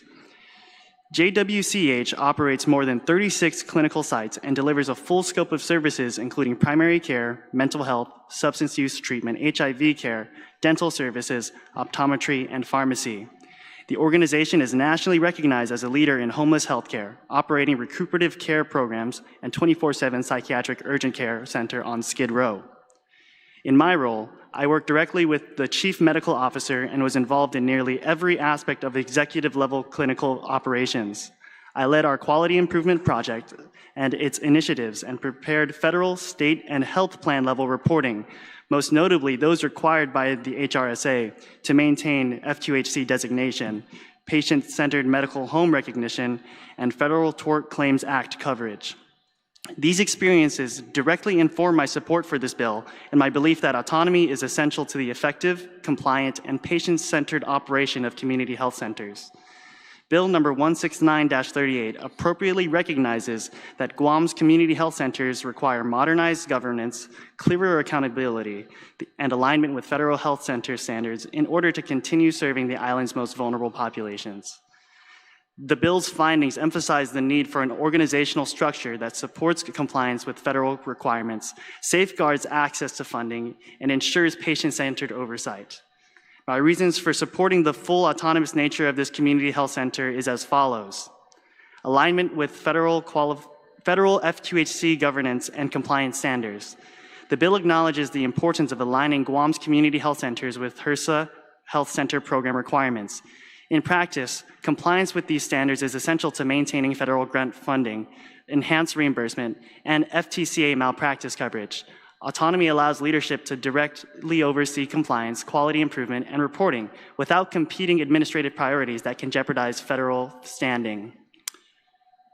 Next is Patient Majority Governing Board and Community Accountability. Federally qualified health centers are required to maintain a governing board in which at least 51% of members are active patients of the health center. This model ensures that decisions regarding clinical services, access, and resource allocation are driven by the lived experience of the community served. Bill 169-38 reinforces the importance of this governance structure, ensuring that patient voices remain central and that community needs, not political considerations, guide operations. Next is preservation of local control while reducing bureaucratic barriers. The bill's intent to establish the community health centers as an autonomous entity protects them from excessive bureaucratic constraints that can delay hiring, procurement, service expansion, and quality initiatives. In safety net medicine, agility is critical. Autonomous governance enables timely responses to public health emergencies, workforce shortages, and emerging behavioral health and substance use needs. Protection and maximization of federal funding opportunities. The legislation recognizes that autonomy strengthens the ability to secure, administer, and sustain federal funding. HRSA grants, workforce development programs, and capital funding are contingent upon strict governance and operational requirements. Failure to meet these standards risks funding interruptions that would directly harm patient access to care, and autonomy provides the structural clarity needed to responsibly steward these federal resources. And lastly, strengthened clinical quality, workforce stability, and continuity of care. An independent governance structure allows community health centers to recruit and retain mission-driven clinicians, implement evidence-based care models, and sustain long-term quality improvement efforts. Clear leadership and accountability reduce turnover, improve morale, and ultimately enhance continuity and quality of care for patients. As a future physician with deep ties to Guam and direct experience working in one of the nation's most complex safety net health systems, I strongly support Bill number 169-38. Federally qualified health centers serve as a cornerstone of primary care delivery across island communities, often acting as the first and sometimes only point of access to comprehensive, preventative, and continuous care. By strengthening the autonomy and governance of Guam community health centers, this legislation modernizes oversight, protects federal funding, centers patient voices, and reinforces the critical role these centers play in improving population health, reducing preventable illness, and strengthening the overall health and resilience of our community members. I respectfully urge the members of the legislature to support and pass this bill. Sitzus Master for the opportunity to submit this testimony. Respectfully submitted, Josh Rick Tatauta Sablan, second-year medical student at The Ohio State University College of Medicine. Thank you. Thank you, Kai. And Ethan, it's good to see you guys in person other than on Zoom. And Mason, all three of you, welcome home. We'll move on to Mr. Edrosa, right?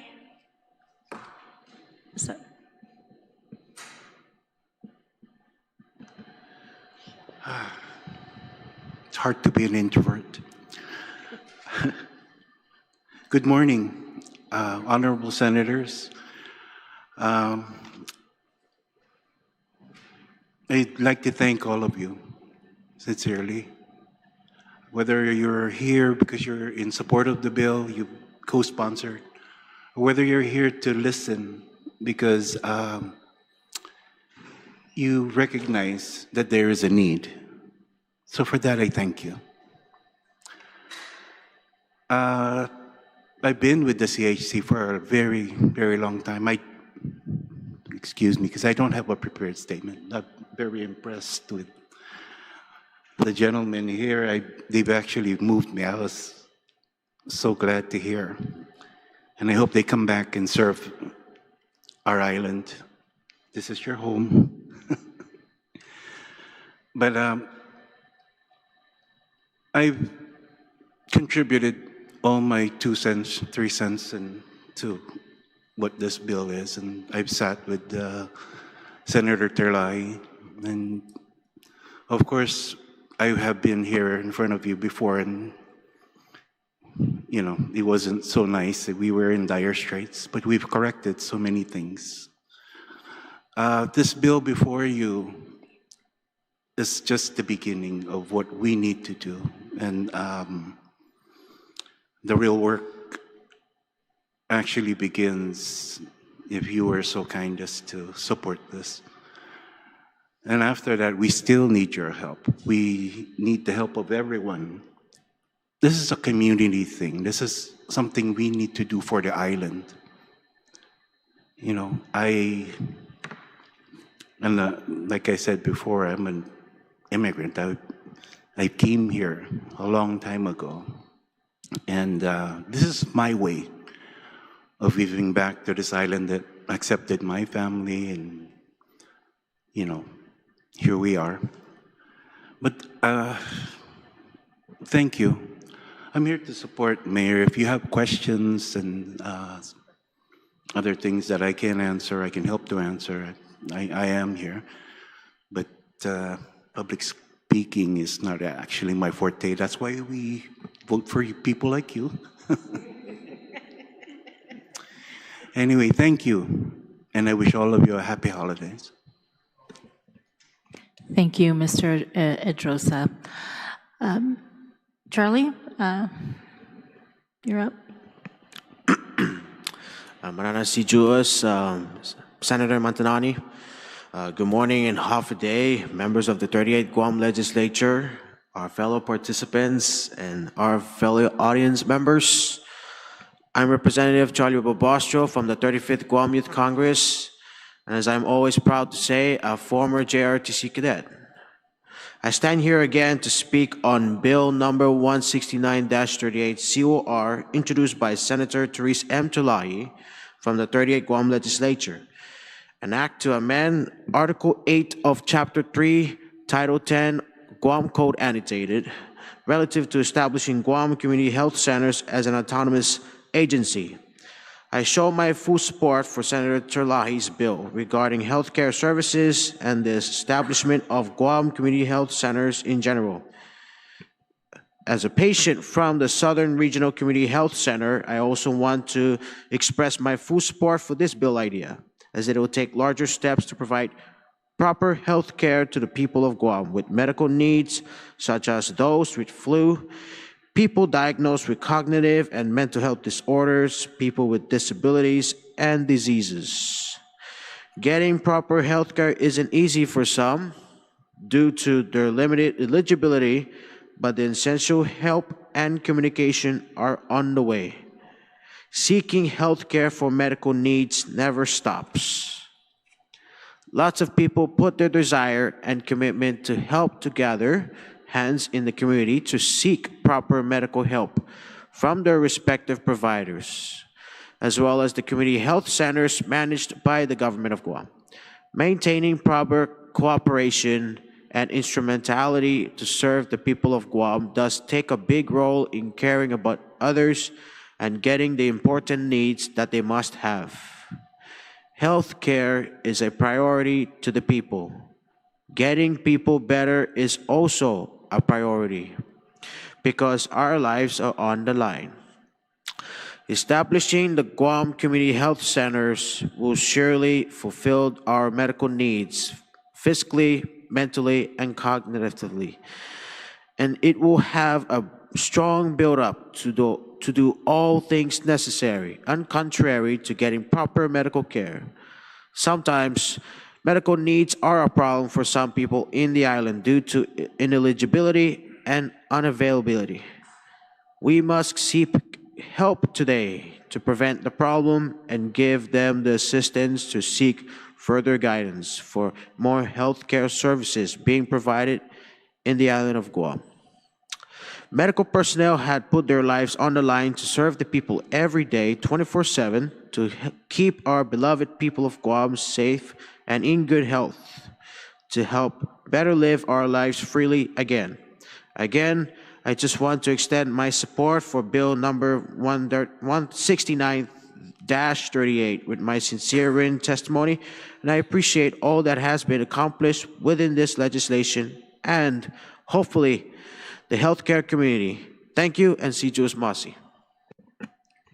Thank you, Mr. Balbastro, and thank you to the panel for taking the time to testify on this bill. And I appreciate Senator Terlaje for allowing me to be a co-sponsor of this bill. I know that you had introduced this previously and it was vetoed, and so I guess we'll just continue the work and hopefully we can get it passed in this legislature. So I'll allow you to begin with the questions that you have on the bill, or to the panel.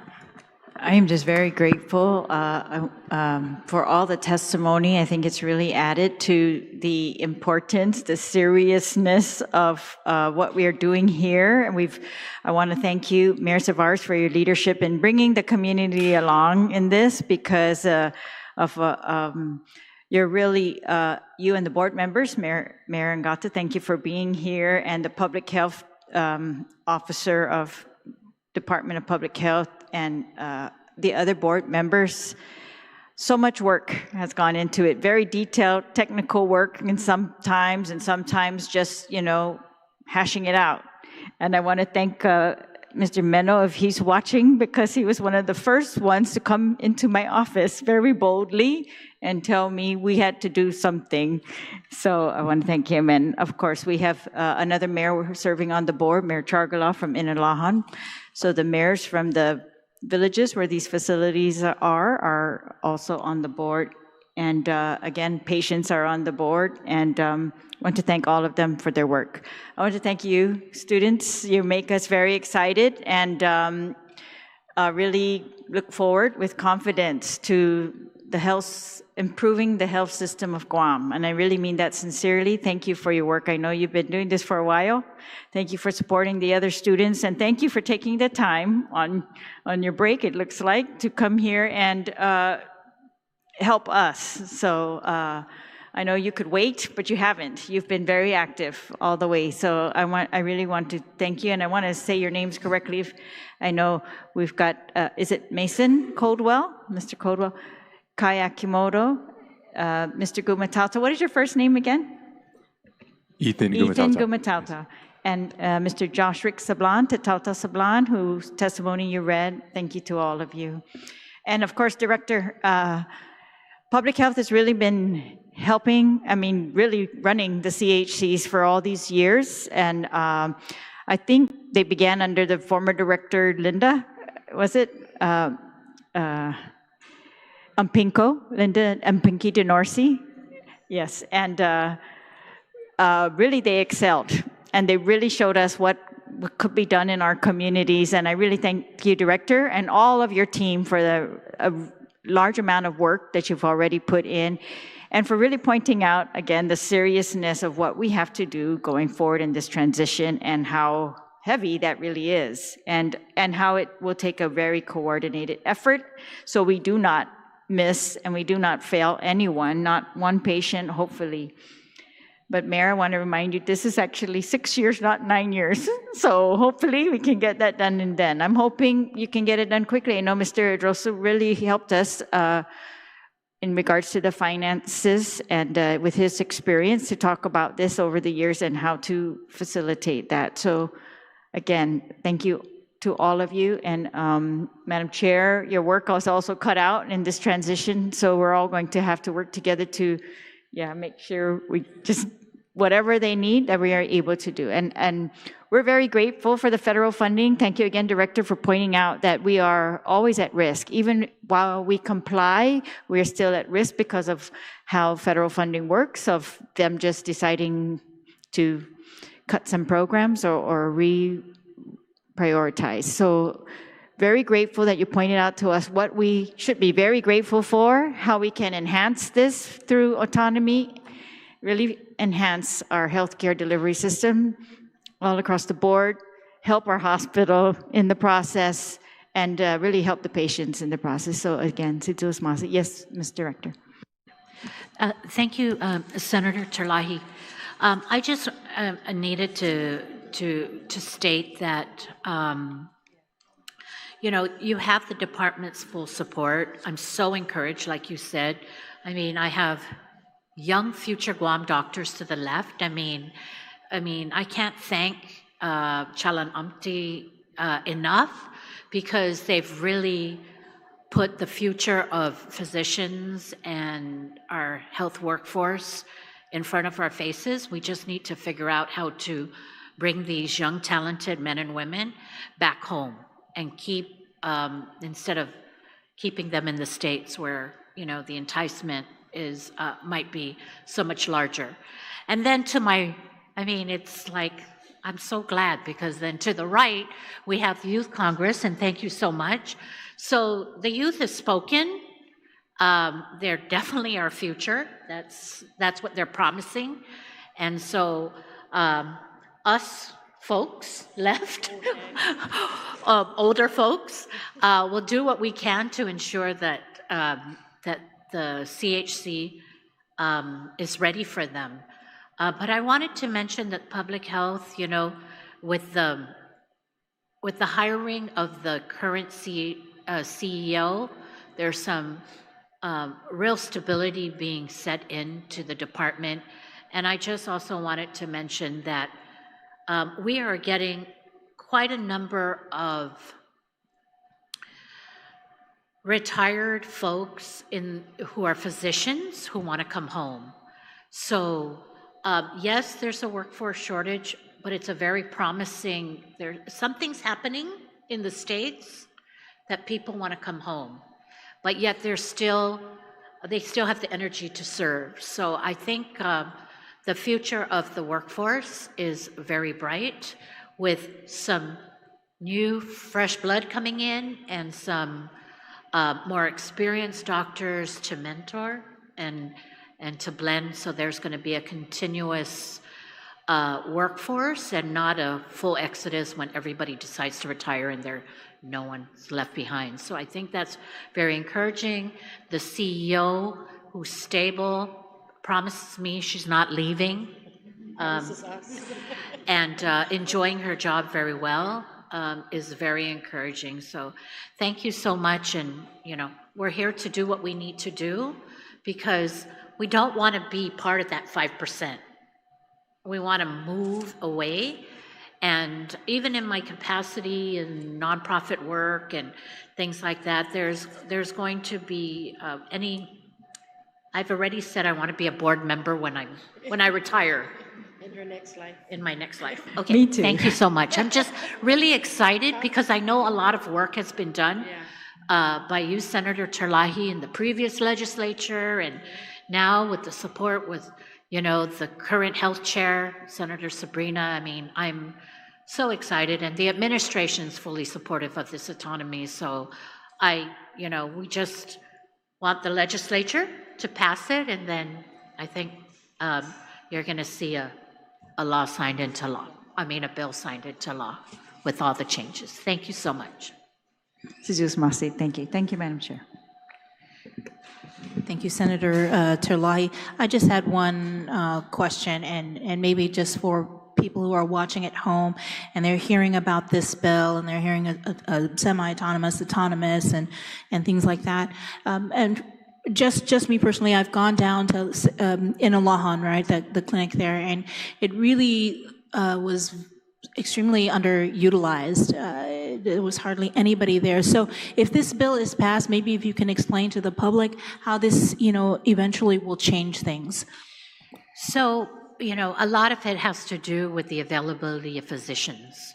And so I'm proud to mention that we just received a retired full-time physician who is stationed in the Southern Community Health Center.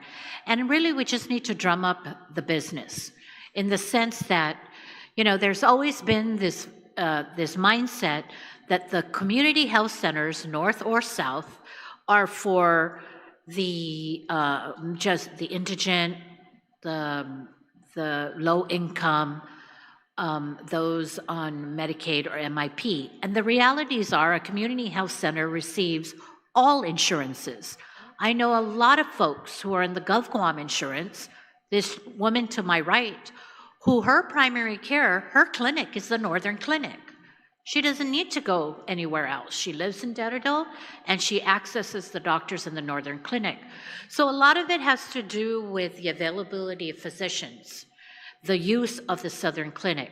So now that we have full-time Dr. Joel Polino, a physician born and raised in Arahan, who knows the community of the South, I think the credibility of folks being more and more comfortable in accessing primary care services in the Southern Clinic will increase. And as well as the fact that there's going to be a full-time doctor there. And so, yes, the Southern Clinic seems very underutilized. It's much bigger than the North, yet the North has the larger population it serves. I wish the buildings were a little bit flipped, but I think you're going to see, that there's going to be a greater increase in the Southern Community Health Center usage with a dedicated just about a month ago, doctor assigned there, more advertisement, more promotion, that the Community Health Center, North and South, is not just for Medicaid or MIP patients or the uninsured, it's for everyone. And that's part of the autonomy and the sustainability in the future, is that we take all insurances. We are working on an application, the CEO, Shermalyn, is working on the application to get us back into be a Medicare provider. A lot of people on Guam are on Medicare, but they have to go to medical physicians that take Medicare. We are working on the Medicare application to get back on track for the CHC. So I think you're going to see an increase on usage now that we have some staffing, more promotions of that the CHC North and South take all insurance. So I can, we need to all do that. We need to tell people that the Community Health Center North and South takes all insurance. So if you're looking for primary care services, that's where you can go if you don't have one already.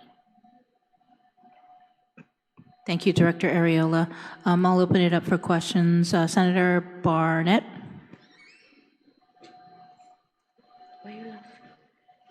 Madam Chair, and good morning again to the people of Guam. Merry Christmas and Happy Holidays. I just want to first start by recognizing the Chalanamti group. Many times in public service, and I've only been here just a few short years, with some issues, it's easy to feel defeated. And as elected leaders, we want to be able to do more to deliver health care to our people. But, part of the issue with delivering that health care has always been the staffing and the availability of people to actually bring it to the patients. And so when we talk about a shortage of specialists, shortage of doctors, shortage of nurses, that there's able to be a group of young individuals who are off island in medical school, that there's able to be this collective of young great minds who have an interest in getting schooled, getting the expertise, getting the white coat, and coming back to serve the community, I think is, it moves me too, Mr. Drosa. And so I just wanted to kind of start with that. I think, like I said, some days are dark, but to see the light at the end of the tunnel, especially when, you know, our ultimate goal is to grow local doctors. You know, obviously we can't grow them here, but for them to be able to feel like they can come home. And I think that this bill is a big part of it, because it's not just about coming home, it's about allowing these future physicians to come home to practice medicine in an environment that will actually benefit and deliver these healthcare services to the people. And I believe that this bill does that. I believe that bill number 20937, which unfortunately was vetoed, does that. But I want to further commend the good senator from Jotnia, Senator Terlaje, for really diving into the governor's veto message and really addressing a lot of the issues that the governor raised. I mean, we can sit here all day and agree or disagree about the issues that were brought up, but I think the way that we move this forward is with that consensus and that support. Director Arreola, I appreciate your testimony as well. I know that a lot of the issues that you brought up are addressed in the bill, but you know, I'm just really encouraged to hear that the department wholeheartedly supports this, and I'm even more excited to hear that you're saying that we could end up having this bill signed into law. And I think that really goes a long way to addressing really what have been our perennial and chronic healthcare issues. For example, delivering healthcare services, urgent care services to the people of the South that, you know, with facilities that are actually located in the South. And so, Mayor, if I could just first ask you, how does this bill allow the community health centers to increase the type of services, specifically with urgent care?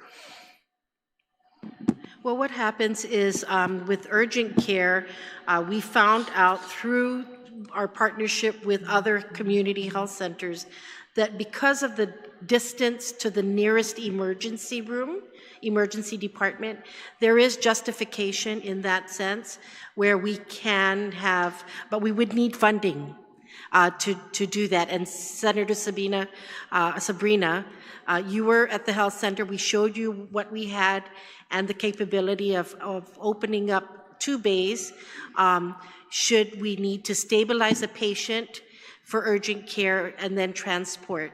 Part of the urgent care requirement also, part of the stipulation was to have an ambulance service.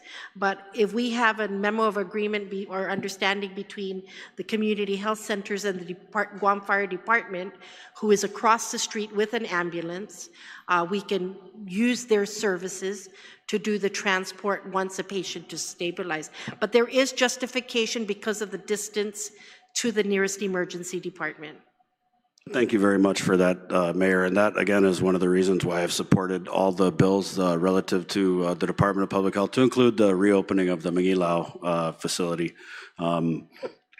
And that's very encouraging, because that's kind of been a perennial issue, especially when we talk about the location of the new hospital. And I've always been consistent in saying that, you know, we have to support the people of the South by offering these services that are actually in the South, where, you know, life or death and minutes do matter. And so that's very, very encouraging. It's also encouraging, Director Arreola, that you have a full-time Dr. Paulino stationed out there. I also want to advertise that. There's a doctor who's from the village, and he's out there, and they accept all the insurance, okay? And so, you know, it's when Linda and Pinko Denorsi and the leaders who came before us were able to secure these community health centers, that was the idea. I mean, it's not rocket science, right? We're a small island, but, you know, there's certain populations of ours that are, you're right, that are a far distance from medical care. And so all of these things were kind of thought of at the onset of the inception of these community health clinics. And, you know, for whatever reason, funding and just different administrations, we kind of gotten away from that. And so I'm very very,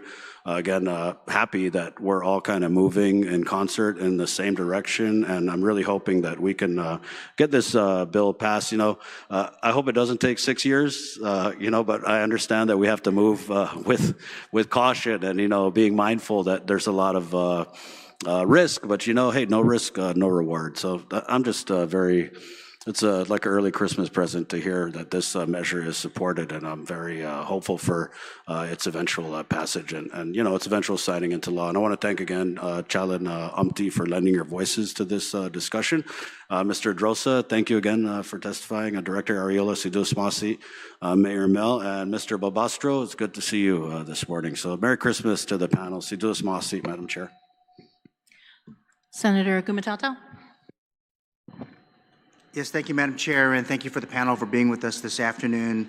Let me ask this, recognizing that in the governor's veto message regarding a similar measure from the previous legislature, where she noted that while the bill would be vetoed, her office would work with DPHSS and the Healthcare Center Board to develop new legislation to bring Guam law into compliance with the current federal program requirements. What information is available since the governor's March 6, 2024 letter, that's 19 months, regarding a draft measure? And to what extent has the governor's office engaged in the creation or review of Bill 169 as drafted?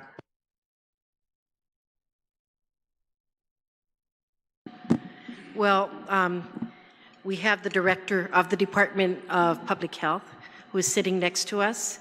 She is appointed by the governor and so approved by the legislature. She is a representative. We are co-applicants, and the last bill actually cited HRSA's guidelines and rules. What we did is we took that the actual guidelines off the bill and said, because HRSA every year updates their guidelines and their rules and regulations. So if you cite it this year, next year when we have our policies and issues conference, it's going to be something new. And we have we are part of a National Association of Community Health Centers. Dr. Kyu Ri is the president. He has been here to Guam to visit both health centers and is in line with, as a matter of fact, he's a good friend of ours now, right? When he sees us, he's excited that Guam is there. He updates us. And so that is the difference, is that the bill previously cited all those guidelines and regulations, and because it's updated, this bill says refer to the current guidelines and we'll get the information. So we're all in line with that, and the governor's representative, our director, also agrees. She too has attended our National Association conference and sees the updates and the progress that we're actually in line with that, HRSA. If I can just add, in addition to, I am a representative of the governor's office, and we've been working very closely with the mayors and the board to make sure that, we're going down the path the right way. The governor definitely wants to see the CHC autonomous, but what she doesn't want to see is things embedded into the law that every time HRSA has a change, that we have to come and amend the law. So it's kind of like more of a broader perspective and allowing the board members to make those changes in their policies and SOPs. Yeah, and Therese, I'm not trying to throw cold water on it, but I mean, if as we are debating policy, yeah. I guess my concern is I don't want to see a telegraph of the veto message weeks in advance. If is the office of the governor engaged in this particular measure? I mean, that's why I'm asking. It's important to try to get it autonomous, but one thing's to say it here and you represent her, but not those guys up the street. So can you just, this is a very political question. Well, I can say that I've talked to the governor, and the governor understands what we've been working on, and yes, she's supporting of it. Okay, that's clear enough. Okay, let me ask you this. 1 in 10 Americans utilize community health centers across the country. So if we did the math, it's about 16,000 folks or so that would avail themselves on Guam, if you look at the latest census numbers. Building on the data that was provided through the last legislature with respect to the declining number of CHC patients, which dropped from 11,592 in 2019 to 8,698 in 2022, and the latest figure of 8,551 in 2023, what discussions have been taken place or have taken place regarding the volume of patients seeking primary and urgent care services at CHC sites versus counterparts in the private sector, the FHPs, the American Medical Center, the SDAs of the world?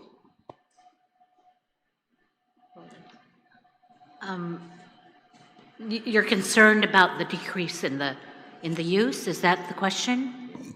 Yes. Okay. So, and I'm sorry, Senator, and what discussion have we had regarding increase? The numbers have come down. So yes. and so, I mean, it seems like it wasn't that long ago, maybe 20 years ago, we didn't have the ability to use a center. You only had a hospital, 2 clinics. Now you have an expansion of that. And thanks in large part to the private sector push of these folks. So that's why I'm asking about the utilization.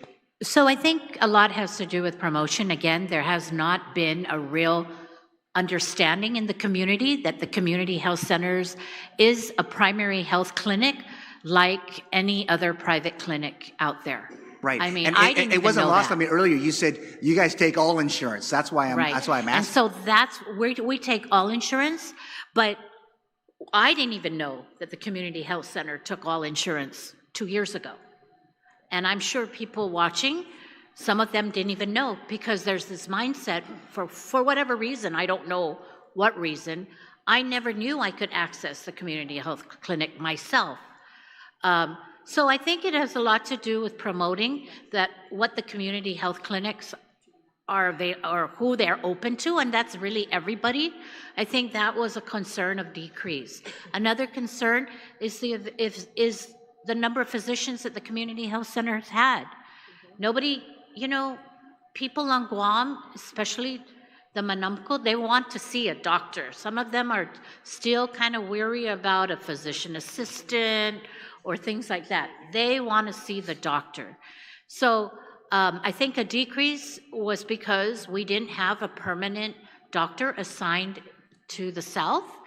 But again, as I mentioned earlier, there's been an uptake on new providers coming online, and definitely the future looks bright with new providers coming online. Okay, thank you for that. And then I'm just going to stick on this urgent care issue, and it's all about that integration, if you will, and it helps to fill gaps in our healthcare system.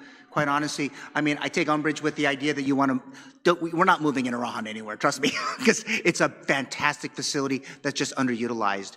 And I saw it during the pandemic in support of public health, and I know that the capability is significant. So don't move anywhere.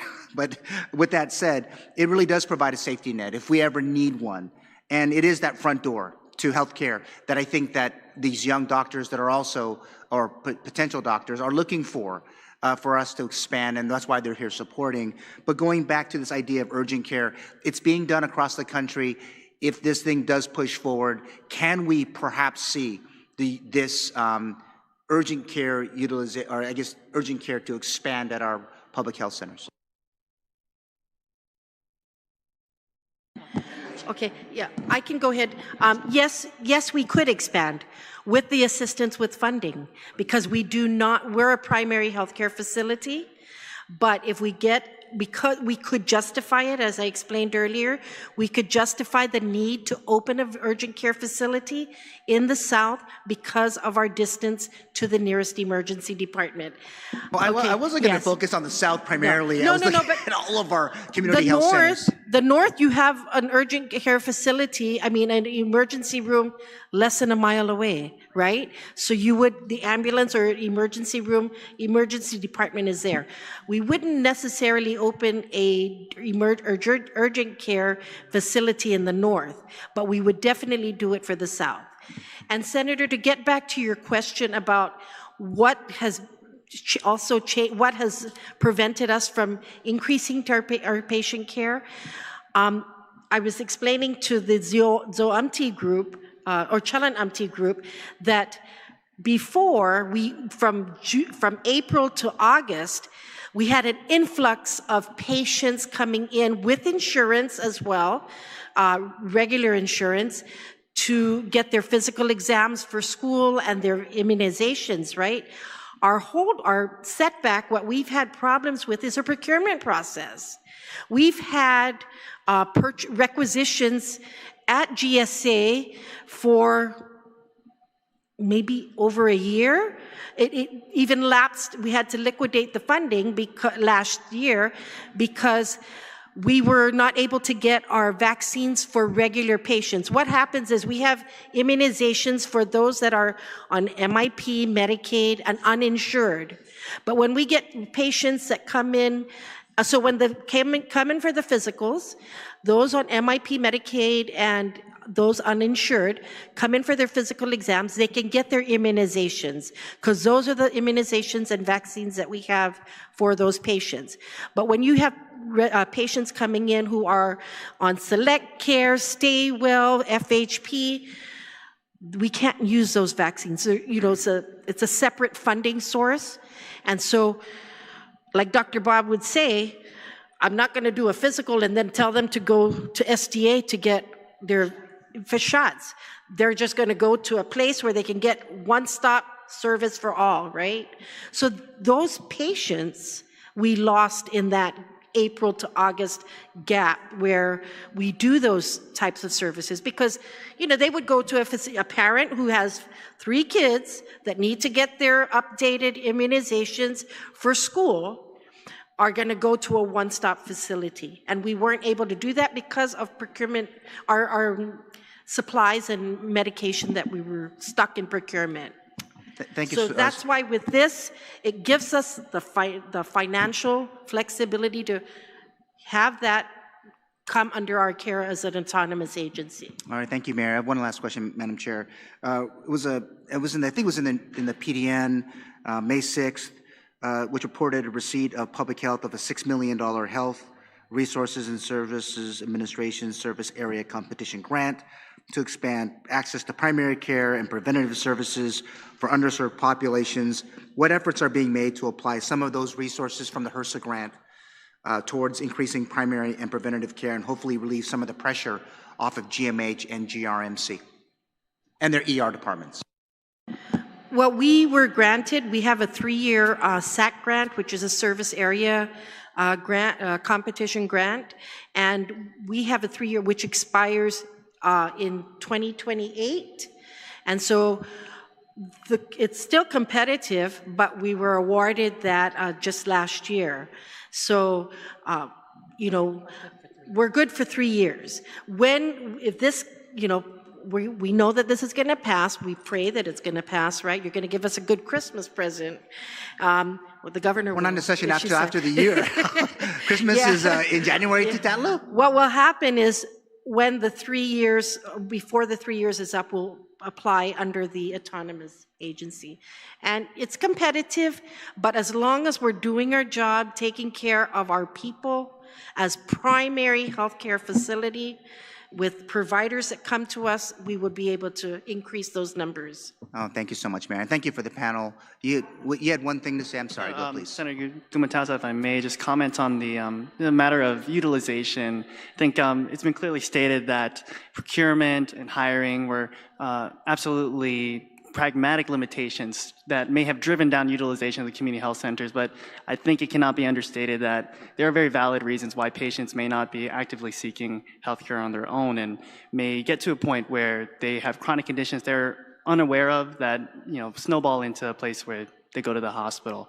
I think that there's a lot of optimism around this bill and that it may get passed, but there are definitely programs that focus on patient engagement, creating services that are certainly more accessible and meeting patients where they're at, that this community health center is absolutely, I think, postured to do, but is certainly going to be needing more support moving forward. And so I think as they are gaining autonomy, you can easily see the situation where the ask may come back to the legislature, come back to the government where they will need this support. And I strongly urge that that be kept in mind, that there's certainly still, as has been vocalized here, a lot more work to do. And a lot of it is going to be centered around addressing the underutilization. But I don't think that these numbers specifically speak to the, perhaps the competency of the administration of the community health center, but may speak to an underlying perhaps discouragement that the community might be feeling towards healthcare. And so many ways that we can address that. We're certainly working with the community health center to do that,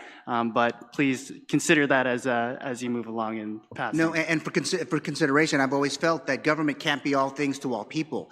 And going back to the pandemic, it was pretty clear that people were making decisions that had nothing to do with government intervention, but had everything to do with what they felt was like, should I get this type of care? Fear had a lot to do with it. But unless we do a better job of educating folks that they provide the service, then they're going to continue to be at their homes, pick a village, they will never come out. Thank you, Madam Chair, for the time. Thank you for your guys' time today. Absolutely. Appreciate you. Thank you, Senator Gumatao. Senator Terlaje, you may close on your bill. Thank you. Again, I'm very grateful. If I could just ask a couple questions, or just talk about a little bit about the usage. It's my understanding that when COVID came, these centers were pretty much shut down and reprioritized for use for our vaccinations and other things. And so we have years of, almost like the school children. We've seen those who went through that period miss certain things, and I feel like we have a whole set of years there where people were just, like you said, they don't go to the doctor for various reasons, and now they're not in that, like a system for themselves of, going to the doctor regularly. It became something we were terrified of for a certain point. So I don't know, many, but I feel very confident based on just my own personal experience, and I wanted to ask you all what you think. It's very difficult to become a new patient of anyone's. They're all booked. The doctors are fully at capacity, it seems. The clinics will ask you if you are new. If you're not, it's very, very hard to get an appointment. And even if you're not new, very hard to get appointments for something you want to go in same day or next day even, right? So I feel like we have no issue with meeting or utilizing these community health centers. And I guess I just wanted to hear your thoughts. When you said, some of the Medicaid services had declined, and perhaps because of the declining operation at CISSP, I think in our memories, what we have from is they're closed. They were closed, and particularly the South, right? Closed. And we really have to make an effort to make it be known inherently that they are open and you can thrive there, right? So yeah, it's just been really struggling for a while now. Some of the services were closed. But do you think utilization in the long term should be an issue? All right, I think if we can expand utilization. Yeah, I think for the reasons mentioned so far, very practical regarding having enough services, having enough medicine and supplies, and of course having enough staff being nursing and physicians. I think across the country, even in major metropolitan areas, this issue of finding a primary care doctor, you can ask them, it'll be 6 months out, they're full. But I think what the CHCs across the nation, but particularly here on Guam, is, I guess, they're uniquely positioned to take advantage of the opportunity of their National Health Service Corps scholarship, I guess, site recognition.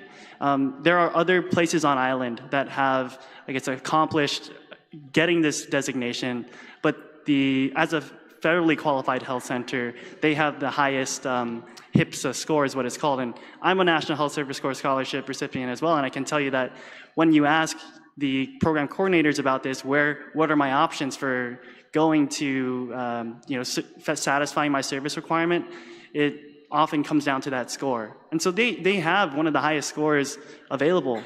So they have this whole pool of health professions, not just physicians, but these are nurses, these are psychologists, these are dentists as well, that they may be able to utilize, but again, it comes down to, I guess, some of the obstructions regarding the hiring process, guaranteeing that they're going to have the supplies necessary and the equipment necessary to see patients in the way that they're trained. And so I do think that, through the education initiatives, we will be able to make the public and the community aware that the community health center is open. I think what may be very important is when they do give us that chance to earn their trust back, that we don't underperform, and that we are in a position to satisfy their expectations. So that's what this bill aims to do. As mentioned, there's a lot of work to do, but I think we're all here and motivated to work alongside the community health centers to do so. But hopefully that answers your question. Yes. Senator Terlaje, another thing is that we have a high number of no-shows. So what we do is we do accept walk-ins, and then sometimes we double book, because should somebody not show up, we take that walk-in in. So, just to increase our encounters with the providers, and like we said, now we have more providers that are there. We have a full-time internal medicine doctor.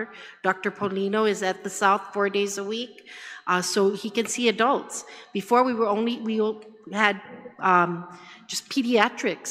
So an adult would come in and say, I don't feel well, but we can't see them because it's only a pediatrician there. Now we have full-time internal medicine doctor. Yeah, I think the future is bright.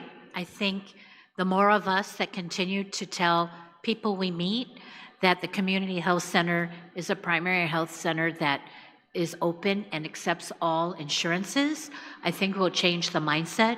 Because honestly, I'm one, Senator Therese, that was exactly like you. My clinic closed and it took me 3 months to find a doctor, a primary doctor. Now, that was a couple years ago. If I knew that the clinic in the north could take my insurance, I would have had a primary doctor sooner. So, it's something that I've talked about on the board meetings to the CEO, that it's really about, we can be open, but if nobody knows that we're open and that we're there to serve, nobody will come. So I think more of us that tell people, hey, you're looking for a doctor, the community health clinic is like any other clinic on Guam. It's open to serve, and it's open with physicians and staff and supplies, and we just have to make sure that they're available when people come in. So the future is very bright. Thank you so much. Again, thank you. And yes, we do not want to underperform. We want to give them full capabilities to perform to their utmost capability, to bring back those patients that were even lost when the Manila facility closed. We heard testimony and statistics on that. And then those that we've lost when we closed for COVID, and those that we just know have come up now for their adults now, new patients that we need to service. So, very excited. Thank you again. Really appreciate the real hard work that you all are doing.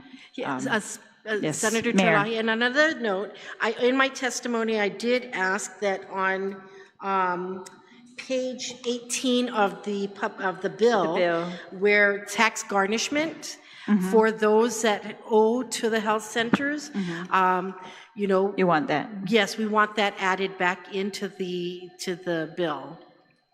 Okay. All right. And we understand that the priority is those that owe child support. And then second is the GMH, and then we would be third. But if there's anybody that still has tax that has a debt, that their tax will be garnished to pay off that debt. And we will have, with a CFO, we will have accurate records to keep us in track with that. Thank you. Okay, I think we thought it was included on page 13 under the line 5, the collection and tax refund garnishment. So we give that authority to the board, but I'll look again if we should just restore that language.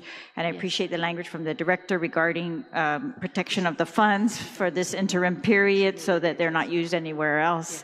I appreciate that, and we'll look very carefully. If any of you wants to submit your testimony in writing, please do. It's a very excellent testimony. Thank you all. And again, thank you all for your work. And thank you for having this hearing, Madam Chair, and for co-sponsoring the bill with me. Thank you. Thank you, Senator Terlaje, and again, thank you to the panel for testifying in support of Bill 169. We will go through the markup process and complete the committee report, and again, hopefully get it onto session agenda. Again, welcome home to the medical students that are part of Chalon UMTI. I understand you guys have an event this Saturday. Right? Chat with coffee and chat with the local medical students. This Saturday, December 20th, 9 a.m. to 12 p.m., to Mooning Infusion. All right. And hopefully you'll also be here this Friday to testify and participate in the roundtable meeting on medical malpractice. We hope to see you there and get your perspective. I know, Mason, you came to the last one, so things, I think, will be better during this roundtable. And that concludes our public hearing on Bill 169. We are now going to move on to... Yes. Yes, we're going to move on now to Bill 215. Senator Vince Borja, you may open on your bill. Hafide and good morning, everybody. Thank you for being here. Those who came to testify, thank you for being patient. Thank you, Madam Chair, and thank you to my colleagues who have joined us today. I appreciate the opportunity to present my opening remarks on Bill 215-38. This bill comes from listening to students, parents, teachers, and school administrators who have shared a long-standing reality. We have placed responsibilities on students that should never have been theirs to carry. For many years, students on Guam have been expected to raise money to just have a decent graduation, to pay for venues and basic ceremonies. That responsibility does not belong to students, it belongs to us. And graduation is only one example. Student fundraising supports academic clubs, athletics, cultural programs, leadership development, competitions, training, and enrichment opportunities that contribute to a healthy learning environment. These efforts are essential to student success, yet we often require students to navigate unnecessary barriers before they can even raise funds. We must also acknowledge the broader conditions our schools are operating under. Many schools are on some are on double sessions, lack adequate facilities, not because of failures by students or teachers, but because we have not consistently maintained or invested in school infrastructure over time. When schools cannot rely on their own fields, gymnasiums, or spaces, students are left to fill the gaps. That is not appropriate and it's not fair. Bill 215 offers a practical and reasonable correction. It waives sanitary permit fees for student-led fundraisers while preserving all health and safety standards. This allows students to keep the money they raise and invest it back into their programs and school communities. I want to note for the record that the fiscal note also reflects an estimated annual collection of over just $3,000 in fees. This underscores that the issue before us is not one of fiscal impact, but one of principal policy alignment and student support. I want to be transparent that I intend to propose an amendment to strengthen this measure by addressing the ServSafe training requirement for school-based fundraising activities as well. I look forward to testimony that will help us refine this bill and ensure it's implemented in a way that is clear, consistent, and supportive of our schools and our students. Today's hearing is an opportunity for collaboration. I look forward to hearing on how we can improve and support student-led activities across Guam. But before I conclude, I need to apologize in advance because I need to step out of this hearing because I didn't anticipate that it was going to extend past lunch, and I have a commitment with some students at Simon Sanchez and their staff. So please know that my intent is not to disengage from this discussion, but to honor commitment made to our students and educators. Thank you, Madam Chair, and I look forward to the testimony. Sizus Masi. Thank you, Senator Borja. We will begin with public testimony. We'll begin to my right. Kiana? Buenas and Hafide. I just want to recognize and thank you guys both for giving me the opportunity to speak today. Legislative Secretary Sabrina Salas Matanane, and of course, Senator Vincent Borja. My name is Kiana Ardiente, and I am the 64th Student Government Association President at the University of Guam, and I just want to also state that I strongly support Bill number 215-38, which proposes the waiver of sanitary permit fees for student-led fundraisers. I also want to make a quick shout out to my professor, Shirag Bajwani. I'm supposed to be at his class right now, but he's giving me the opportunity to come and provide testimony. While the Student Government Association does not typically engage in fundraising itself, we proudly host large-scale campus events from Welcome Back, Triton Fest, which is happening this Thursday, December 18 from 5:30 p.m. to 9 p.m. and it is open to the public, so if you're free, come by and attend. And most notably, Charter Day, one of the most anticipated events of the year. And Charter Day provides an opportunity for student organizations to fundraise, showcase their missions, and engage with the campus and greater community. And just to share my experience, this past year in the month of March, we did have our Charter Day.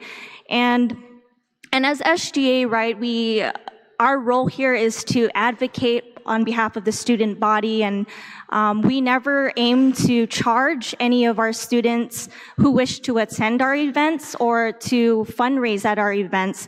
But again, during Charter Day of earlier this year, we found out that all student organizations that were participating in Charter Day, they had to pay a temporary sanitary permit fee.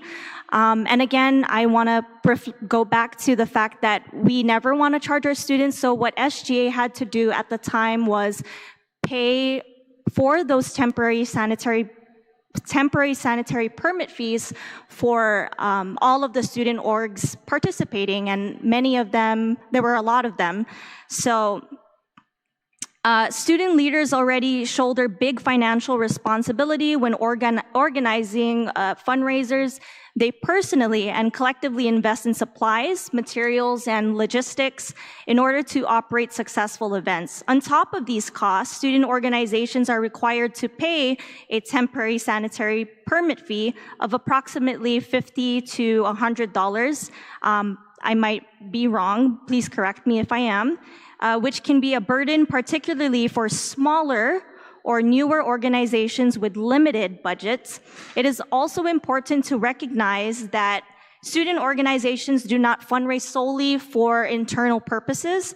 Many of these efforts directly support philanthropic initiatives, including donations to nonprofit organizations, community outreach projects, and service-based programs that give back to Guam. These students are not only learning leadership and financial responsibility, but they are also actively contributing to the well-being of our island. Waiving the sanitary permit fee for waiving the temporary sanitary permit fee for student-led fundraisers would remove a barrier to participation, encourage civic engagement, and empower students to continue serving their commitments without unnecessary financial worry. Once again, I strongly support this bill and thank Senator Borja for his thoughtfulness and commitment to supporting students, and to Masi for giving me the opportunity to speak today. And I thank you all for all that you do for the island of Guam. Thank you again. Thank you, Kiana. Mr. Monforte?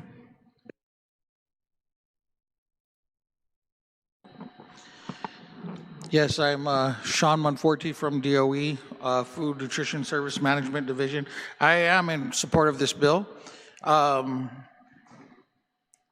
do like the way it is structured, that they're still required to get the health certificates and everything else.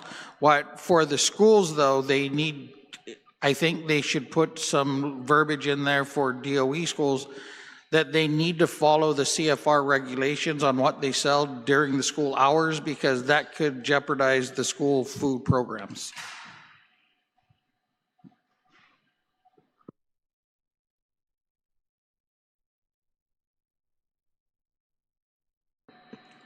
Okay. Sorry, I'm just really in favor for the bill, though. Okay. But All right. Thank you. And I'll allow Mr. Balbastro to go and testify. Good after morning and half a day, members of the 38th Guam Legislature, our fellow members testifying in this hearing, and fellow audience members. I stand here once again and again to speak on Senator Vincent A.V. Borja's bill relative to adding a new subsection E to subsection 21103 of Chapter 21, Division 2, Title 10, Guam Code Annotated, waiving the sanitary permit fees for student-led fundraisers. I express my full support for Senator Borja's bill as it speaks to sanitary permit fees for student-led fundraisers from their respective schools on Guam. This shows a significant background on the previous unsanitary cases of roach and mice infestations in certain facilities of Guam's campuses, which are for Finnegan Elementary School suspended their cafeteria permits due to bug and animal infestations being found during inspection on June 24th of 2025, receiving a C rating during sanitary public health inspection with 27 demerits found in Price Elementary during the summer of this year. Rats were found roasted inside a cafeteria hot tray at Finnegan Elementary School, and for the very most, Southern High, the school I graduated last school year as a class of 2025, receives a D rating during public health inspection a couple of years ago. Seeing these cases rising is very eye-catching amongst all of us and myself, including students, faculty, staff, administrators, and some alumni. And it's terrifying to see because this, again, pertains to all of their health and safety within their schools. We don't want to see our students getting sick. There were cases where I attended a school visit at Southern High with my fellow colleagues within the committee, and I've heard that a teacher was getting sick due to mold being detected in a classroom. Putting up with this idea will allow student leaders and others leading any fundraisers to keep things a safer ground for all students and visitors to support in scholastic activities. As the sanitary permits existed, renewing them every 12 months will also give them a chance to have students conduct fundraisers throughout the school year while they are enjoying their year with amazing opportunities and fun along the way in their school. Si Diyos maasi again, and Biba educators and Biba students. Thank you, Charlie. And now, Director Arreola. Yes. Thank you, Senator Sabrina Salas Matanane, Chairperson of the 38th Guam Legislature Health Committee, Senator Chris Barnett, for staying. Thank you so much. I did submit written testimony. I'm not sure if you want me to read it, but basically the bottom line is we fully support, the department fully supports the intent of Bill 215 to waive the sanitary permit fees for student-led fundraisers, but I want to emphasize that we are not going to compromise health and safety. So I have no issues with the sanitary permit fee being waived, but I think for our community and for our future, I think even school student-led fundraisers need to go through some education to ensure that the sanitation of, especially if they're selling for food, is in compliance. And so, again, I provided written testimony in favor. I do have several recommendations for the bill that I do want to highlight. The removal of the language that limits fundraising events to only 3 consecutive days, as the bill unintentionally replaces one manageable 180-day permit with the volume of rolling short-duration permits, which places additional burden not only to the Division of DEH, but also the student organization. The second recommendation is Section 1, Subsection E, line 6, page 2. Replace the word facility to say establishment, since the temporary food service establishment is defined in the regulation, but not temporary food facility. So we need to make sure that we are consistent in the language we use.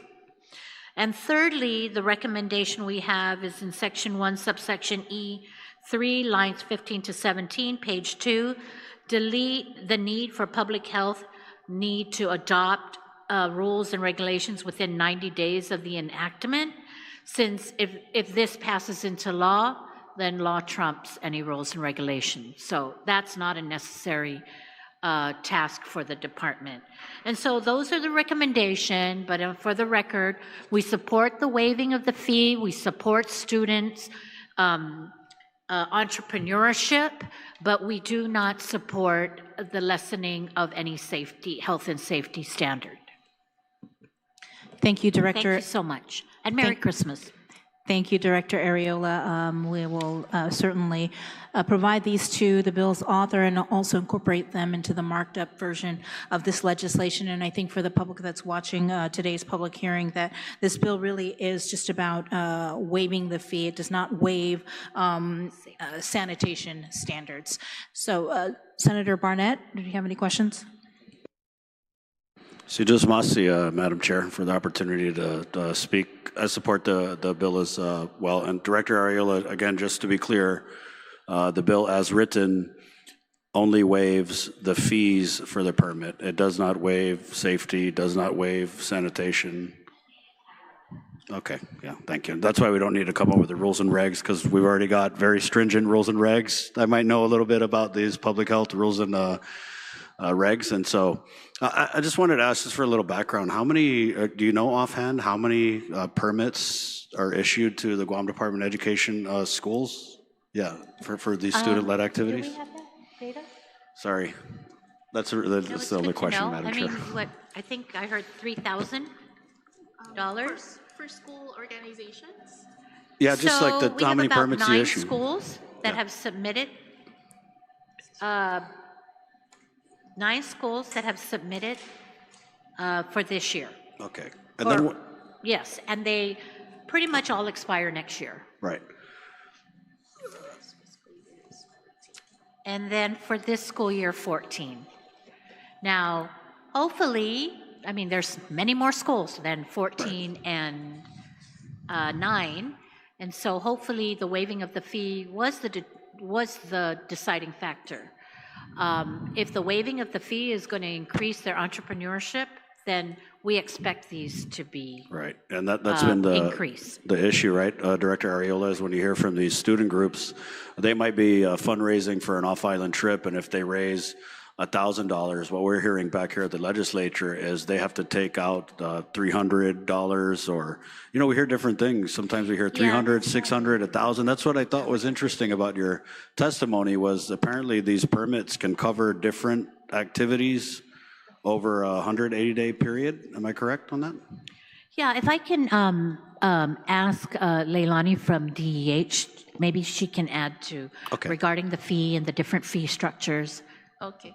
Half a day, Senator Salas Matanane and Senator Barnett. My name is Leilani Navarro. I'm an Environmental Public Health Officer Administrator with the Division of Environmental Health. So, Senator Barnett, if I understand your question correctly, you were asking the fee structure for... I see it in the testimony. Okay. Yeah, I'm good on that. I just was, I wasn't clear on the permits, because we hear so many different things from the student organizations, but in your testimony it says that these permits operate at a fixed location for a period of 1 to 180 days. So does that mean one permit can cover different student-led fundraising activities during that 180-day period? Yes, Senator. So as our Director Areola had mentioned, the schools that have applied for a permit for this current fiscal year, there were actually 8 GDOE schools and 1 charter, 8. 8 only for this current FY 2026, and 1 charter school. And all of them have applied for the TFSE-X, which covers 180 days. Right, yeah. So that's actually, that would have allowed them to pay $300 for right, yeah. And see, I don't know if these student-led organizations are aware of this, because what we hear is that they're saying, oh, they got to get a permit for every little fundraising activity, and that's why we're hearing these dollar amounts like 300, 600, you know, 1,000. So I don't even know if they're aware that, you know, you could get this permit for 180 days and you could have 20 different student-led fundraisers on it. So if anybody out there from DOE is watching, I don't know, Mr. Monforte, were you guys aware of that? So we were aware of it. We reached out, and in a couple of principals meetings ago, that we will be the ones assisting, because there's different, public health offers different health certificates, sanitary permits. Yeah. So the schools were kind of right where they applied for whatever they wanted. We have been advising everybody to do the 180. We've been back and forth with everybody to go back. They've been dropping the applications off to us, and we've been running it through them and trying to make sure that we get everybody taken care of. Yeah. There's another thing too that is for the sanitary permits. Is it just for the one place for the waiver, or is it going to be the school one sanitary permit taking care of the school, or is it per club? Because right now they've been told that it was per club. Yeah, so maybe that's where we're coming into this these issues, but it's actually per. Do you have the school permit, which is the public health inspection? Then you have the permit, and ideally they should be applying for a 180-day permit for the school that covers all of the different organizations, and that would mean that that's the whole. Is that the whole school year? That's 6 months. That's the whole school year. It's every 6 months. Wow. 180 days. I mean, I totally support the bill, but you know, it's interesting because what we're hearing from these student clubs is, oh, if they're going to have a fundraiser, they got to go and they got to get a permit every single time they have a fundraiser, and that's kind of what made the bill necessary. I think is hearing that, but now we're hearing that you actually get a permit, it's $300, lasts you the whole school year, which I mean. And honestly, that's why the fee was not to get rich from students. Yes, and I that's understand. why you only see $3,000 being collected, because there's really not many. So I just wonder if there's kind of just this big, it sounds like there is a big misunderstanding about what the policy actually is per school, and had everybody been on the same page, I'm not saying we don't need the bill, but if everybody been on the same page, then maybe we wouldn't be having this conversation here, so wow. So I think the misunderstanding was because in the regulations there's different categories, like as written in the testimony, for example, for one-day event it's $150, if I recall that correctly. But technically, as long as the fundraiser happens in specific locations in the school, then it doesn't matter. Or whatever. It doesn't matter which organization, as long as it's, for example, in the courtyard or in the gym. Right. So the school should have the fundraisers all at the same place, whether it's the court. Right. Yes. Can you take this back to the GDOE leadership, Mr. Monforti? We have been working. So we have been working together. Oh, nice. And that's how a couple of... go ahead. Huh? No, go ahead. So since... So Dr. Adames, this was really a big thing for Dr. Adames, that she wanted us to address this. We've been working with them the whole time. Right. When we found out that it was a single sanitary permit application would cover all the clubs and not every club would have to apply for a new sanitary permit, it kind of changed the whole thing, because in the beginning, and I too thought, oh, wow, every club is applying. When we actually talked to Leilani, it was like, no, just get the one for the one school. Now what we're doing, my division, the schools reach out to us, they give us the applications, we review their applications for them, let them know what they're doing, then we drop it to them, they pay it, then we bring it back to them. So if that's the way moving forward, and you're now getting this, sorry, Madam Chair, you're now getting this blanket permit that covers everybody, $300 the whole school year, who pays that $300 if this is how you're doing it now? Well, usually, the schools are doing it right now. Okay. We're still in the process of JFK. Okay. But they pay for it themselves. Okay. I'm not sure where they get the money. They just give us this. So if we're just moving forward, all do it that way. I think that in the meantime, until we get the bill passed, that really lessens the impact to the individual clubs, because again, that's how it was told to us, was that, hey, we raise $500, then we got to minus out $300 to go pay public health. That kind of sounds like GDOE should start asking for some refunds on these permits. No, just kidding. Now, Mr. Monforti, last question, Madam Chair, if you would just indulge me. You mentioned that the sales have to align with the CFR. Can you kind of expand on that a little bit? Okay, so the CFRs, If we're selling food snacks during the school day or half an hour after the last school bell, we should be selling smart snacks. If we're not selling smart snacks, we're in violation of the policies, right, or of the CFRs. Of course, there is exemptions that we can set for it. We've been in contact with Region 9 WRO, and they're telling us what we should do, what we shouldn't do. We're trying to align everything together. It's a procedural, it's a operations issue. But of course, we're going with the kids. We want to make sure that if we are going to do anything, we're not going to jeopardize the CEP or the community eligibility programs, the Meals at No Cost. But afterwards, for the sanitary permits, we want to make sure that our students are getting the sanitary permits. My division right now, we offer ServSafe, where we have people ServSafe certified to teach, and we will be reaching out with public health to see if we can set some sanitary permit classes up too. I'm sorry to interrupt. If you're selling, prepackaged, do you have to get the ServSafe? Not prepackaged. Okay. Not prepackaged, but anything cooked you need. Right. Yeah. Okay. But that does not include. Madam? Yeah, if I may add, actually the current law, which is the Guam Food Code, and the health certificate regulations require ServSafe manager certification, even for selling of prepackaged foods. Okay. So maybe that's another one we need to kind of look into. Who gets the ServSafe when, the Japanese club is having their little fundraiser where they're selling the Chips Ahoy or the little fruit gummies. So thank you, Madam Chair. And again, happy holidays. And I'm sorry to take up some of your lunch, but hope you guys have a great rest of the year. And it's always good to see our friends from Public Health and, of course, Mr. Monforte from the Guam Department of Education, Biba Public Schools. Si Dios Masi, Madam Chair.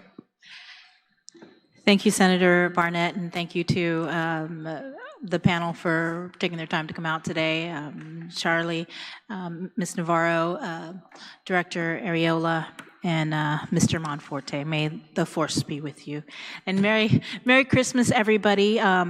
This public hearing is now concluded and adjourned. The time is now 12:16 in the afternoon.